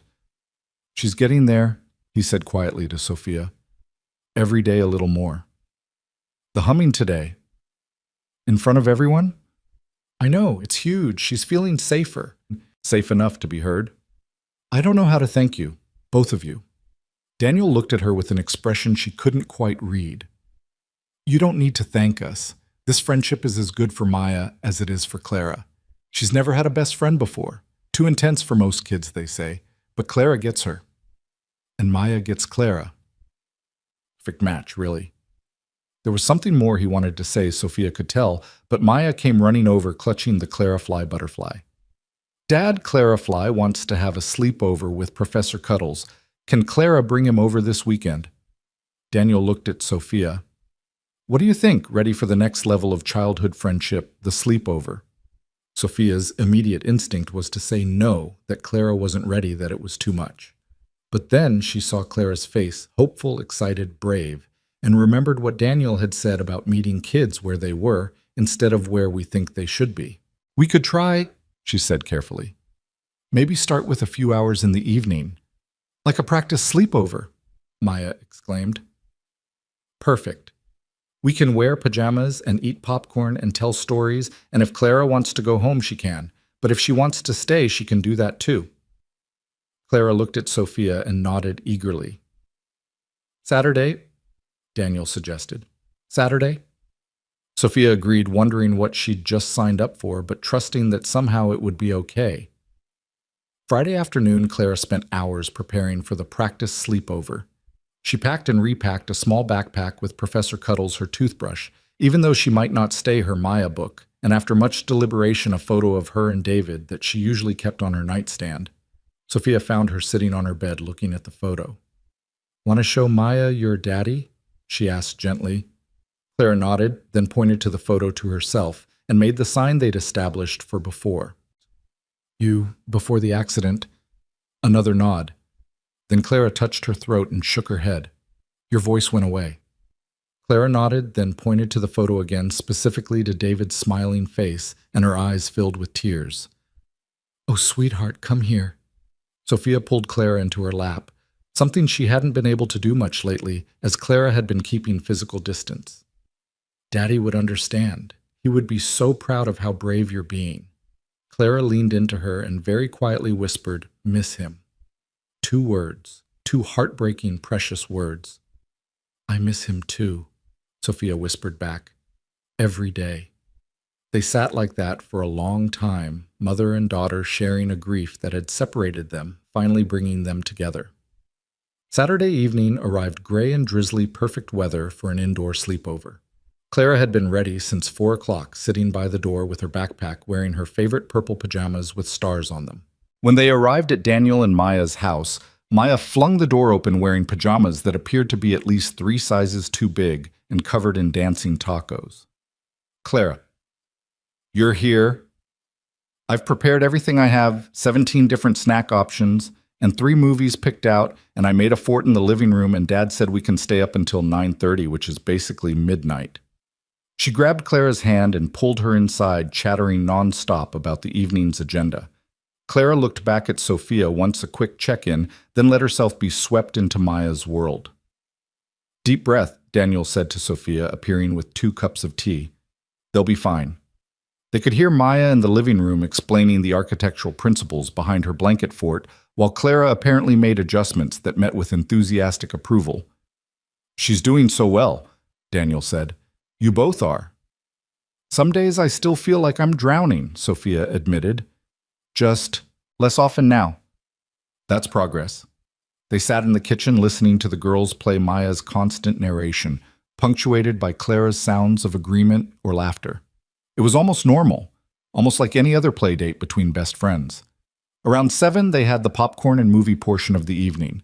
The girls insisted the adults join them in the fort, which was barely big enough for 4 people, and definitely not designed for adult knees. This is cozy, Daniel said diplomatically, his head bent at an uncomfortable angle to avoid bringing down the blanket ceiling. It's perfect, Maya declared. Then started the movie something animated about a girl who could talk to dragons. Halfway through the movie, Sophia noticed Clara had dozed off her head on Maya's shoulder. Maya was still wide awake, providing whispered commentary about the dragon's motivation and character development, but she stayed perfectly still to avoid waking Clara. Should we take her home? Sophia whispered to Daniel. Let's see what happens when she wakes up, he suggested. She might surprise you. Sure enough, when Clara woke up near the end of the movie, she looked confused for a moment, then settled back against Maya and made a small, contented sound. You had a good nap, Maya informed her. You snored a little, but in a cute way, like a baby dragon. Clara smiled sleepily and made a soft, roaring sound that sent Maya into giggles. When bedtime officially arrived, Sophia was prepared to take Clara home. But Clara looked at Maya's hopeful face, then at the sleeping bags Maya had arranged on her bedroom floor, then back at Sophia. You want to try staying? Sophia asked. Clara bit her lip, clearly torn between wanting to be brave and being scared. Then Maya did something wonderful. If you get scared, you can wake me up, she said matter-of-factly. I'm very good at being awake in the middle of the night. And your mom is right downstairs, so if you want to go home, you can. But also Professor Cuddles and Clara Fly will be here, and they're very brave at nighttime. Clara took a deep breath, then nodded decisively. Are you sure? Sophia asked. Clara walked over, hugged her tightly, then went back to Maya and climbed into the sleeping bag.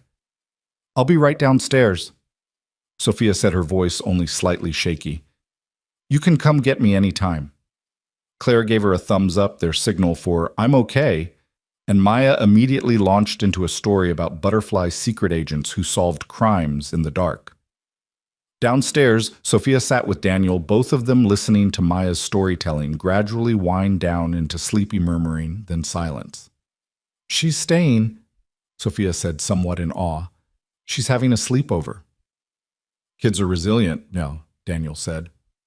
Sometimes more than we give them credit for.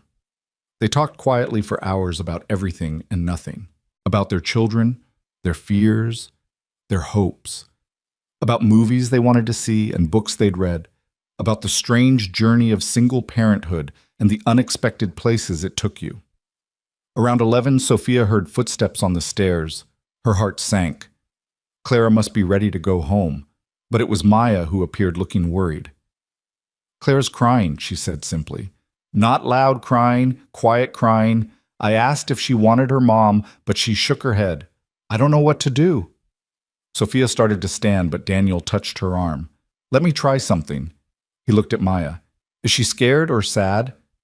Maya considered this. Sad, I think. She was looking at a picture, the photo of David. Sophia's heart clenched. "Can you bring her down here?" Daniel asked Maya. "Tell her we're having midnight hot chocolate." Maya brightened and ran back upstairs. A moment later, she reappeared holding Clara's hand. Clara's face was tear-stained, and she was clutching the photo of David.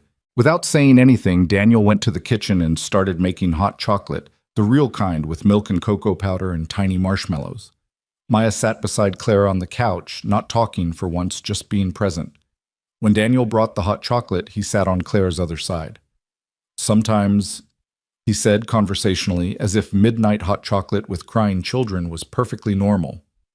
"When Maya misses her mom extra much, we have hot chocolate and tell happy stories about her. Even though she's not here, the stories help us remember the good parts." Clara looked at him, then at the photo in her hands. "Is that your dad?" Maya asked gently. Clara nodded. "He looks nice. He has a kind smile. Do you want to tell us a happy story about him? You don't have to use words. You could draw it or act it out, or use Clara speak." Clara was still for a long moment. Then she set down her hot chocolate, stood up, and began to pantomime. She pretended to play piano, her fingers moving over invisible keys. Then she stood and conducted an invisible orchestra, her face serious and focused. Then she pointed to herself and repeated the piano playing, but this time with exaggerated mistakes hitting wrong notes. She then showed someone David clearly sitting beside her, guiding her hands, both of them laughing. "He taught you piano," Maya interpreted, and Clara nodded. "And you made mistakes, but he didn't mind," Daniel added, and Clara nodded again, a small smile on her face. She continued the story in gestures, showing how David would make up silly songs, how they'd have dance parties in the kitchen, how he'd read to her with different voices for each character. With each memory she shared, her face relaxed a little more. "He sounds wonderful," Sophia said softly, her own tears falling freely now. Clara came over and climbed into her mother's lap, something she hadn't done in months. Then she did something extraordinary. She opened her mouth, and in a voice creaky from disuse but clear, she said, "Daddy loved music." Everyone froze. Maya's eyes went wide. Daniel set down his mug very carefully. Sophia held her breath, afraid that any movement might scare the words away. "Music made him happy." Clara continued, her voice barely above a whisper, but definitely there. "Like Maya makes me happy." Maya burst into tears. "Clara, you're talking. You're really talking." Clara looked scared for a moment, like she might retreat back into silence, but Maya grabbed her hand. "It's okay." Happy tears. These are definitely happy tears. Keep talking or don't. Whatever you want. But Clara, your voice is beautiful. "It's scratchy," Clara whispered. "It's perfect," Maya insisted. "It sounds like you." Clara looked at Sophia, question and fear and hope all mixed in her eyes. "Maya's right," Sophia said, struggling to keep her voice steady. "It's perfect. You're perfect." Clara was quiet for a moment, then whispered, scared to talk. Words got stuck after Daddy. "I know, sweetheart. It's okay." "But Maya needed me. At the playground, when boys were mean, words came back to help." "Because you're brave," Maya said firmly. "The bravest person I know." They sat there in the living room at nearly midnight, two little girls in pajamas and two adults trying not to sob, sharing hot chocolate, and the kind of moment that changes everything. Clara didn't say anything else that night, but she didn't need to. When she and Maya finally went back up to bed, she was humming the melody to "You Are My Sunshine," sweet and clear.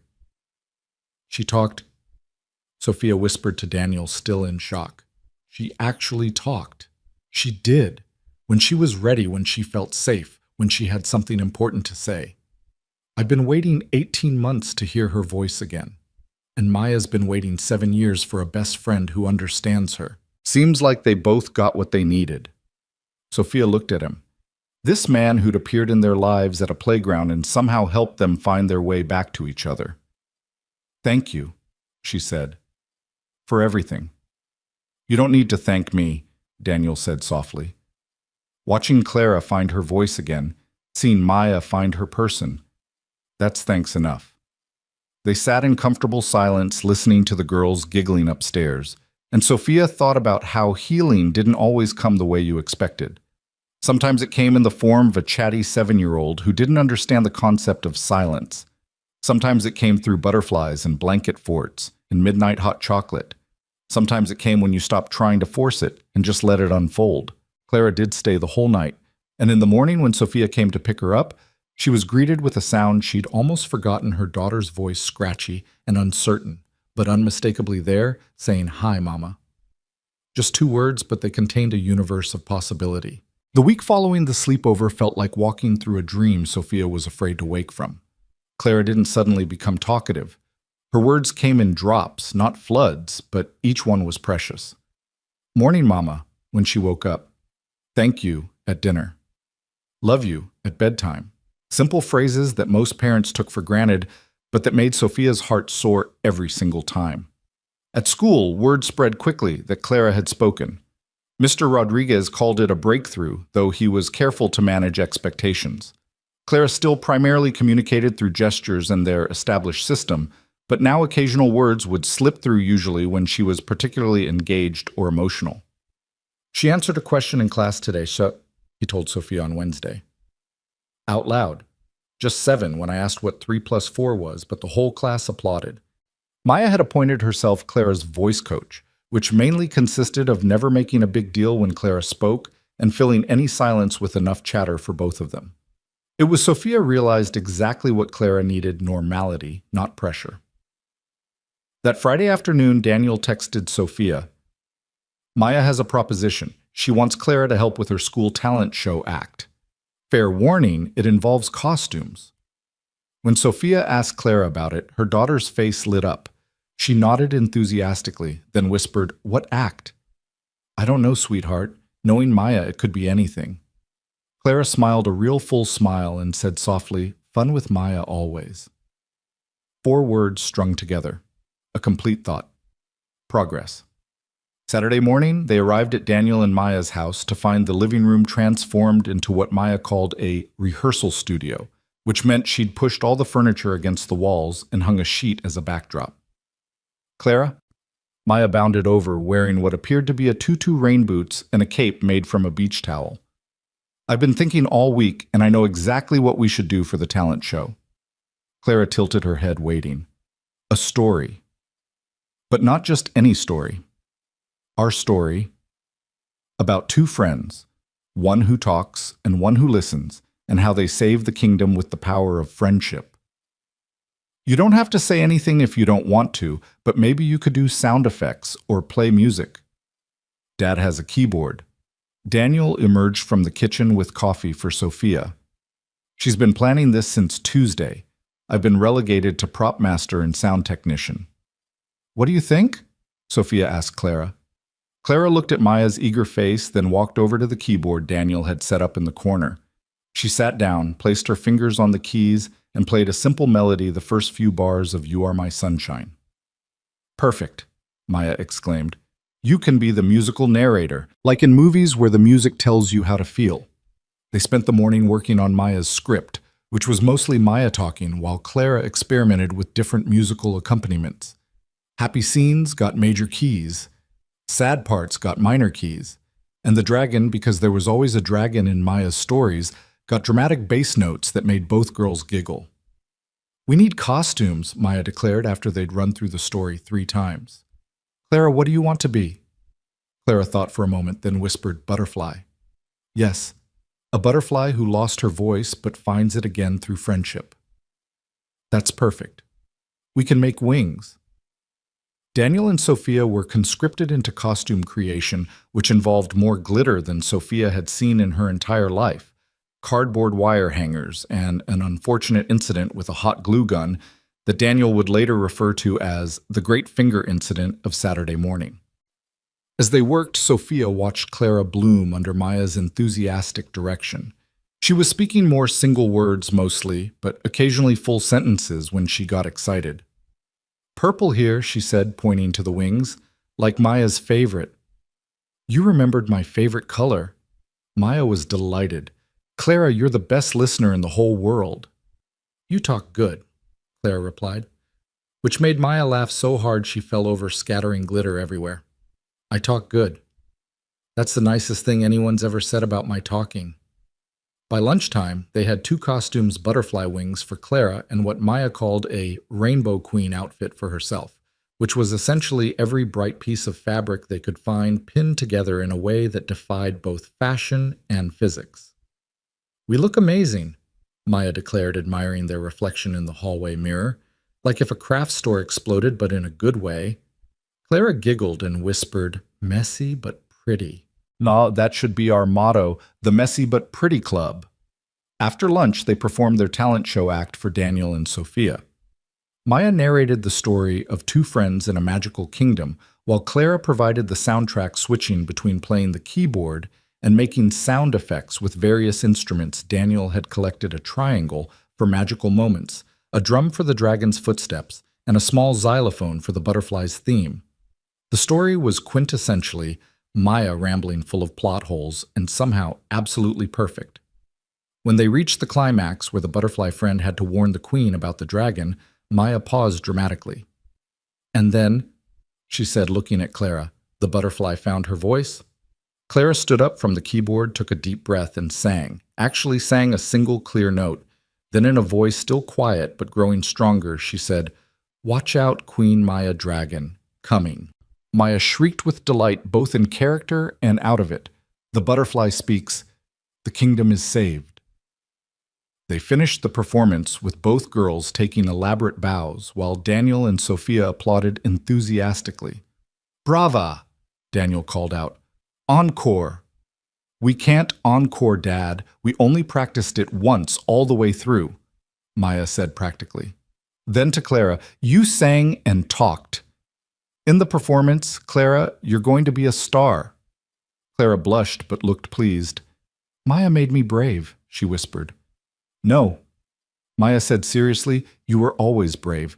I just reminded you." That evening, as they were leaving, Maya gave Clara a folder decorated with butterfly stickers. "It's our script," she explained. "I wrote it all down so we can practice at home. The talent show is in 2 weeks. We're going to be amazing." In the car, Clara held the folder carefully like it was made of gold. "You want to do the talent show?" Sophia asked, trying to keep her voice neutral.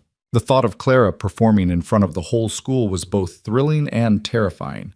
Clara nodded, then said quietly, "With Maya, I can." That night, Clara practiced the keyboard parts on their old piano, the one David had taught her on. She'd refused to go near it since the accident, but now she sat on the bench running through the melodies she'd created, occasionally humming along.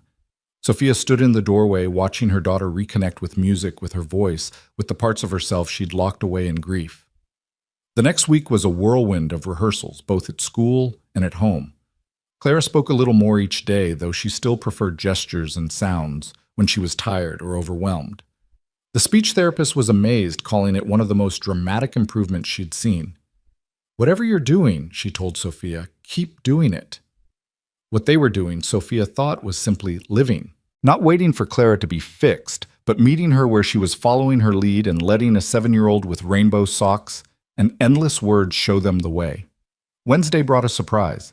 Sophia was in a board meeting when Patricia knocked and entered looking concerned. "The school's on line 1, she said quietly. "They say it's not an emergency, but they need to speak with you." Sophia's stomach dropped as she excused herself and took the call. "Miss Lane, this is Principal Morrison. I need you to come to the school. Clara's fine," she added quickly, hearing Sophia's sharp intake of breath. "But there's been an incident with Maya." Sophia found both girls in the nurse's office.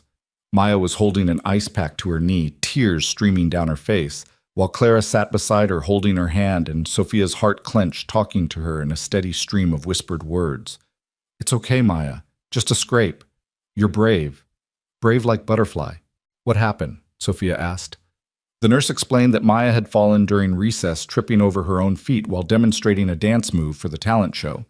Her knee was scraped but not seriously hurt. The real issue was that Maya was scared she wouldn't be able to perform. "I can't dance now," Maya wailed. "The talent show is ruined." "No," Clara said louder than she'd spoken in school before. "We adapt." Everyone looked at her in surprise, including Maya, who stopped crying. Adapt, Maya sniffled. Clara nodded firmly. You sit. Tell story sitting. I stand. Do movements. Together still. Like you're my dancing shadow. Clara smiled. Your butterfly shadow. Maya's face brightened immediately. That's even better than the original Clara, you're a genius. Daniel arrived then, looking harried. Maya, sweetheart, what happened to our conversation about watching where you're going? I was watching, just not watching the ground. I was watching the clouds because they looked like dragons. He sighed, but hugged her carefully. Of course you were.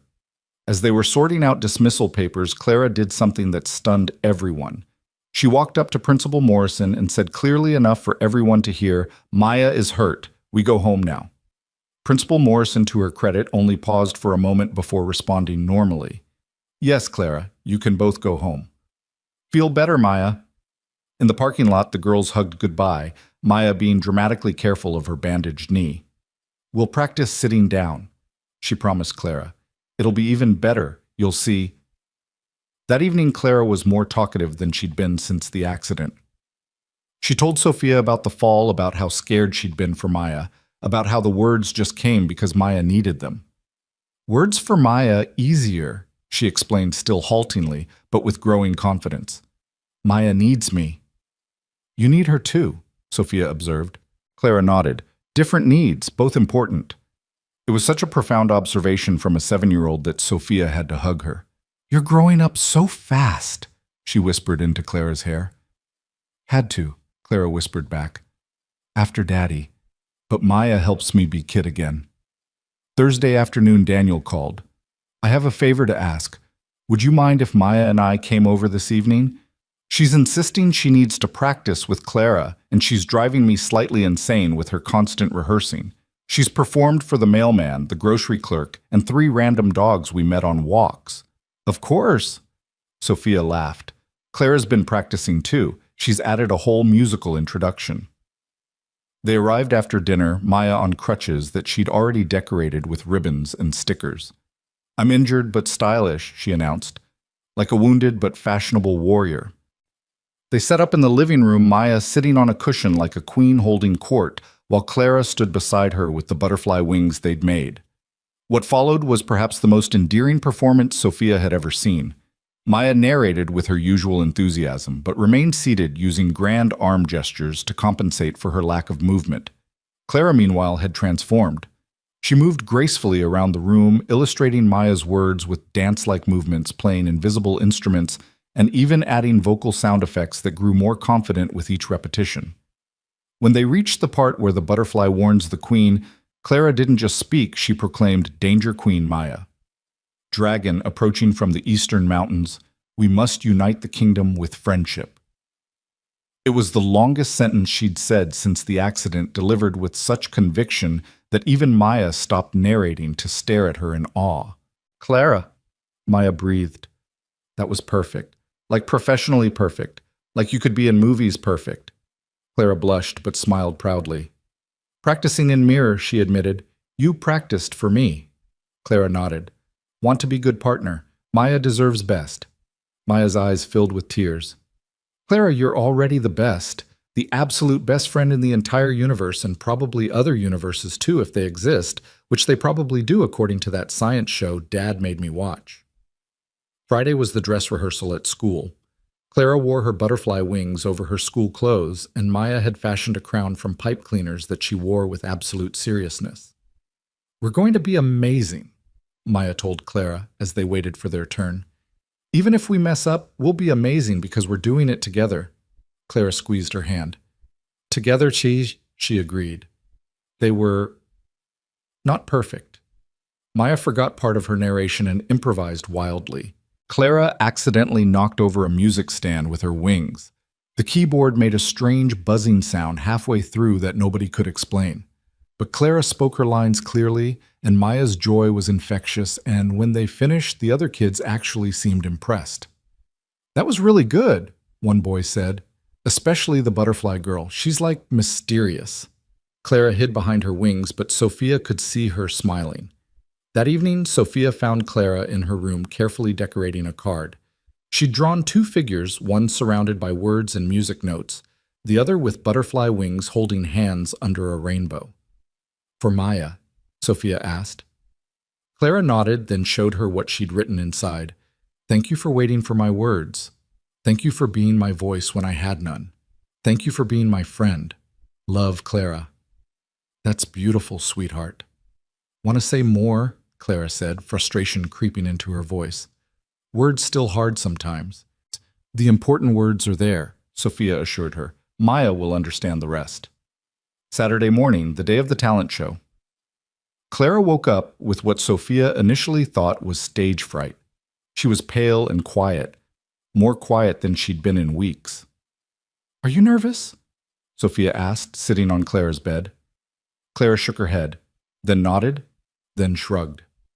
Finally, she whispered, "What if voice goes away again?" "Oh, sweetheart." Sophia pulled her close. "Your voice didn't really go away. It was just resting, healing, like when you scrape your knee and it needs time to get better. But what if...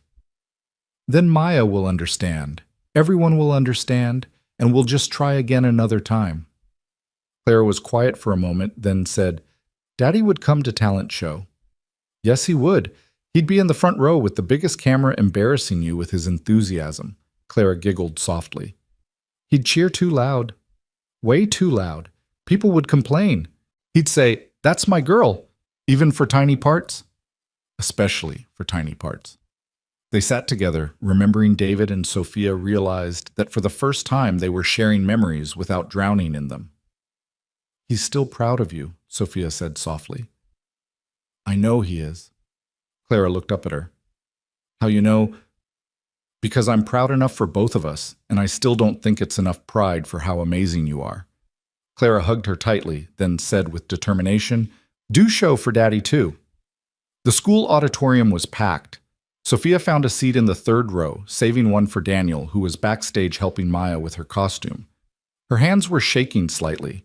She couldn't remember being this nervous about anything, including board presentations to hostile investors. Patricia had come along with several other people from Sophia's office who had been following Clara's journey. "We wouldn't miss it," Patricia said, squeezing Sophia's hand. The talent show began with the usual mix of acts: a boy playing violin, a girl doing gymnastics, a group lip-syncing to a pop song. Then Principal Morrison announced, "Next we have Maya Carter and Clara Lane with an original performance, The Butterfly and the Queen." Sophia's heart was pounding so hard she was sure everyone could hear it. The curtain opened to reveal Maya sitting on a decorated stool, her injured leg propped up, wearing her chaotic rainbow queen costume and crown. Clara stood beside her butterfly wings, catching the stage lights, looking ethereal and delicate but determined. Maya began, her voice clear and confident. "Once upon a time, in a kingdom made of words and music, there lived a queen who talked so much that sometimes her words bumped into each other trying to get out." A ripple of laughter went through the audience. Clara raised her arms, wings spreading, and began to move gracefully across the stage. "The queen had everything," Maya continued, "except a friend who understood her. Then one day a butterfly arrived in the kingdom. This butterfly was special. She spoke in colors and movements and gestures and glances. Clara performed a beautiful interpretive dance, her movements telling the story as clearly as Maya's words. When Maya described the butterfly's sadness, Clara's movements became small, withdrawn. When she talked about hope, Clara's arms lifted wings, catching the light. The queen didn't understand at first why the butterfly wouldn't speak. She thought maybe butterflies didn't know words. But then she realized the butterfly knew all the words. She was just saving them for when they mattered most. Clara moved to the keyboard that had been placed at the side of the stage and began to play the melody she'd composed, haunting and beautiful. It filled the auditorium with emotion. Then one day, Maya's voice dropped dramatically. A dragon came to the kingdom. Clara struck dramatic low notes, creating tension. The audience was completely silent, captivated. The queen tried to warn everyone, but she had used so many words that people had stopped listening. The dragon got closer and closer. All seemed lost until Clara stood up from the keyboard, walked to center stage, and in a voice that rang out clear and strong announced, "Until the butterfly realized that her friend needed her voice." Gasps from the audience. Sophia was crying openly now. The butterfly spoke. Maya exclaimed, her own voice thick with emotion. She warned the kingdom. She saved everyone. And the queen realized that words were precious, that sometimes the most important things are said with the fewest sounds. Clara and Maya looked at each other across the stage, and Maya said softly, "Not part of the script." The queen learned that listening was just as important as talking. And the butterfly learned that her voice, however quiet, however careful, was exactly right. Clara walked over to Maya, took her hand, and together they said, Clara's voice joining Maya's for the first time, and they lived happily ever after, different but together, loud and quiet, perfect friends, forever. The auditorium erupted. People were on their feet applauding and crying. Sophia couldn't see through her tears, but she could hear Clara and Maya laughing on stage, hugging each other as the curtain closed. Daniel appeared beside her, his own eyes wet. "They did it," he said in wonder. "They actually did it." "She spoke," Sophia whispered, "in front of everyone." She spoke. Backstage was chaos. Parents and teachers were congratulating the girls who stood together, Maya talking a mile a minute about the performance, while Clara nodded and occasionally added a word or two. When Clara saw Sophia, she ran over and threw her arms around her mother's waist. "Did it, Mama?" she said, her voice muffled but clear. "Did it for Daddy, too." "You were perfect," Sophia told her. "Absolutely perfect." "We were both perfect," Maya announced, hobbling over on her crutches. "Clara, we should do this professionally. We could tour the world." "Well, maybe after my knee heals and Clara feels like talking more, and I finish second grade because education is important." Everyone laughed, and in that moment, surrounded by joy and acceptance and friendship, Sophia felt something shift in her chest. The grief wasn't gone. It would never be gone, but it no longer felt like drowning. It felt like part of a larger story, one that included loss, but also love, silence, but also song endings, but also beginnings. The official results of the talent show didn't matter, though. Maya and Clara did win Most Creative Performance because they'd already won something more important. Clara had found her voice not all at once, not completely, but enough. Enough to know it was still there, enough to know she could use it when she chose to, enough to know that silence wasn't her only option anymore. At the celebration dinner afterward at a pizza place that Maya declared the perfect amount of fancy, Clara stood up and clinked her glass of juice with a fork. Everyone at their two pushed-together tables, Sophia, Danielle, Maya, Patricia, and a few other friends fell silent. Clara took a deep breath, looked at Maya, and said in a voice that was quiet but steady, "Toast to Maya, best friend, saved my voice, saved me." She paused, gathering courage, then continued. "When I couldn't talk, Maya heard me anyway. When I was scared, Maya was brave for both. Thank you." She sat down quickly, blushing furiously, while Maya burst into tears and hugged her so hard they nearly fell off their chairs. "That's the nicest thing anyone's ever said to me," Maya sobbed. "Clara, you're making me use all my feelings at once." Daniel raised his own glass. "To friendship," he said simply. "The kind that doesn't need words but makes them possible anyway." "To friendship," everyone echoed, and Clara, smiling wider than she had in 18 months, whispered, "To friendship." Later, as they were leaving the restaurant, Maya on her crutches, and Clara helping her navigate the door, Sophia overheard their conversation. "Clara, Maya said, I know talking is still hard sometimes, and that's okay. You don't have to talk for me, but thank you for choosing to." "Choose for you," Clara replied softly. "Always choose for Maya." "And I'll always choose to listen," Maya promised.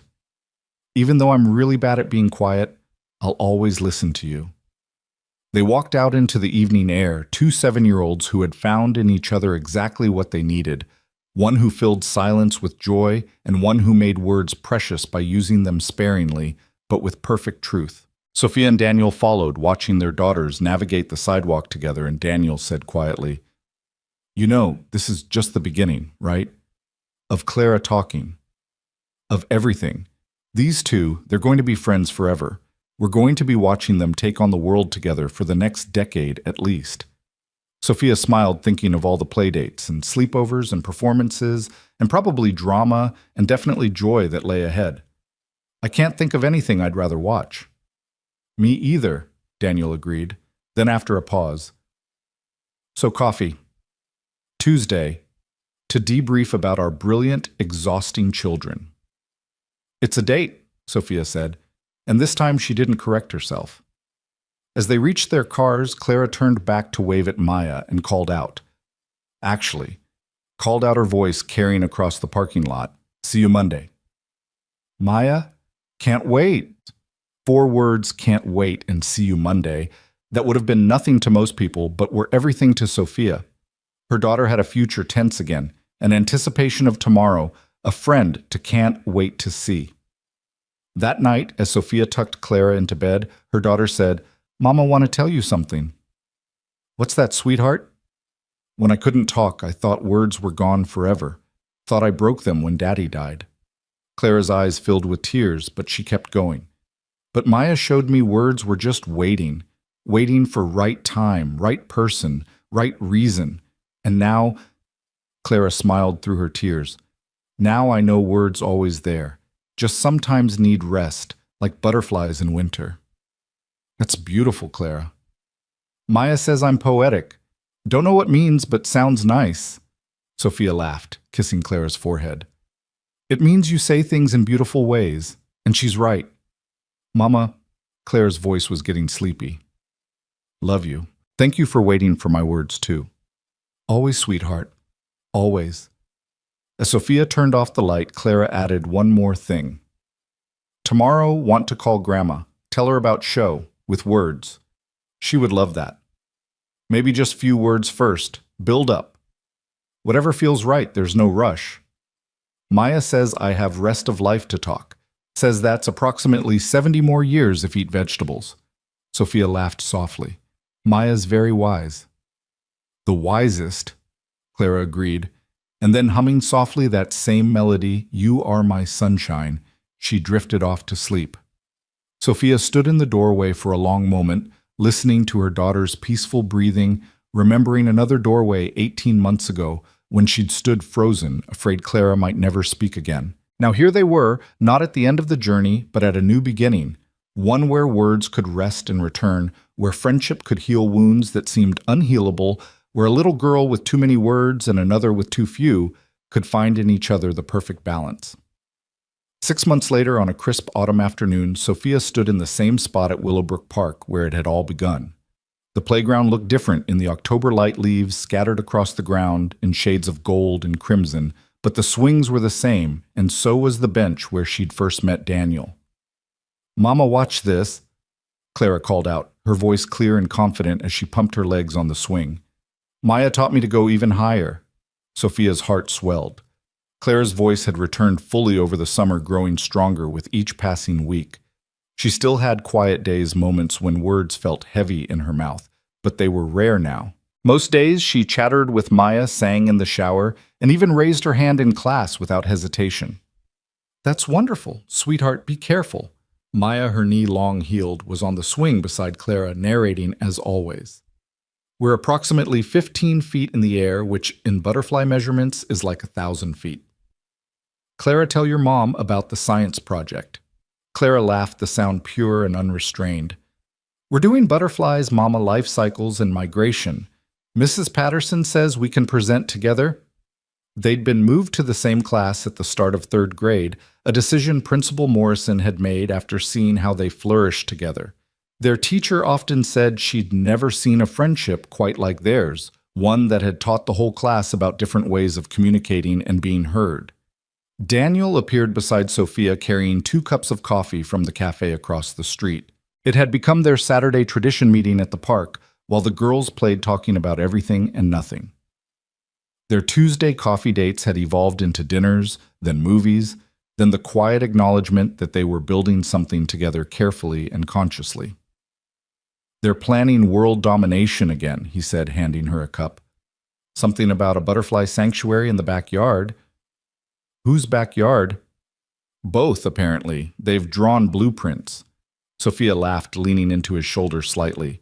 They'd been taking things slow, mindful of their daughters, of their complicated histories, but there was an ease between them now that felt like coming home. "Clara asked me something this morning," Sophia said quietly. She asked if Daddy would be happy that she can talk again. Daniel's arm came around her shoulders, a gesture of comfort that had become natural over the months. What did you tell her? The truth. That he'd be so proud of her courage, of how hard she fought to come back to us. That he'd love Maya for being her friend. That he'd want us all to be happy. Smart woman. She also asked if it was okay to be happy when someone you love is gone. Daniel turned to look at her fully. That's a big question for an 8-year-old. I told her that happiness and sadness can exist together, that loving Daddy and building a new life weren't betrayals of each other, that hearts are big enough for all of it. Also smart. Then she asked if you made me happy. Daniel raised an eyebrow. And Sophia smiled. I told her yes. Very much yes. Before he could respond, the girls came running over, leaves crunching under their feet. We have an announcement, Maya declared, bouncing with excitement. Clara nodded, her face serious but eyes sparkling. Important announcement. Should we be worried? Daniel asked. No, both girls said in unison, then looked at each other and giggled. We decided, Maya began, that since we're best friends forever and our parents are best friends. Are we best friends? Daniel whispered to Sophia with a grin. Shh, Maya scolded. Since you're best friends, we think you should make it official. Make what official? Sophia asked, though she had a sinking suspicion where this was going. Clara stepped forward, her voice steady and sure. You should get married, so we can be sisters. The adults exchanged glances caught between laughter and mortification. Girls, Daniel began carefully, relationships don't work quite like that. We know, Maya interrupted. We're not babies. We know you have to date and fall in love and all that stuff, but you already do that.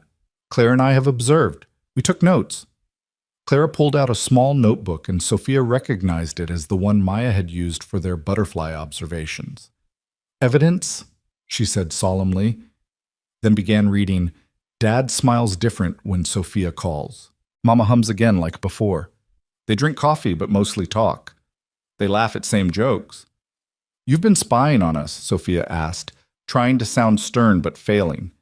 Observing, or Maya corrected, like scientists, and our conclusion is you should be a family, all of us. Clara took Sophia's hand, her small fingers warm and certain.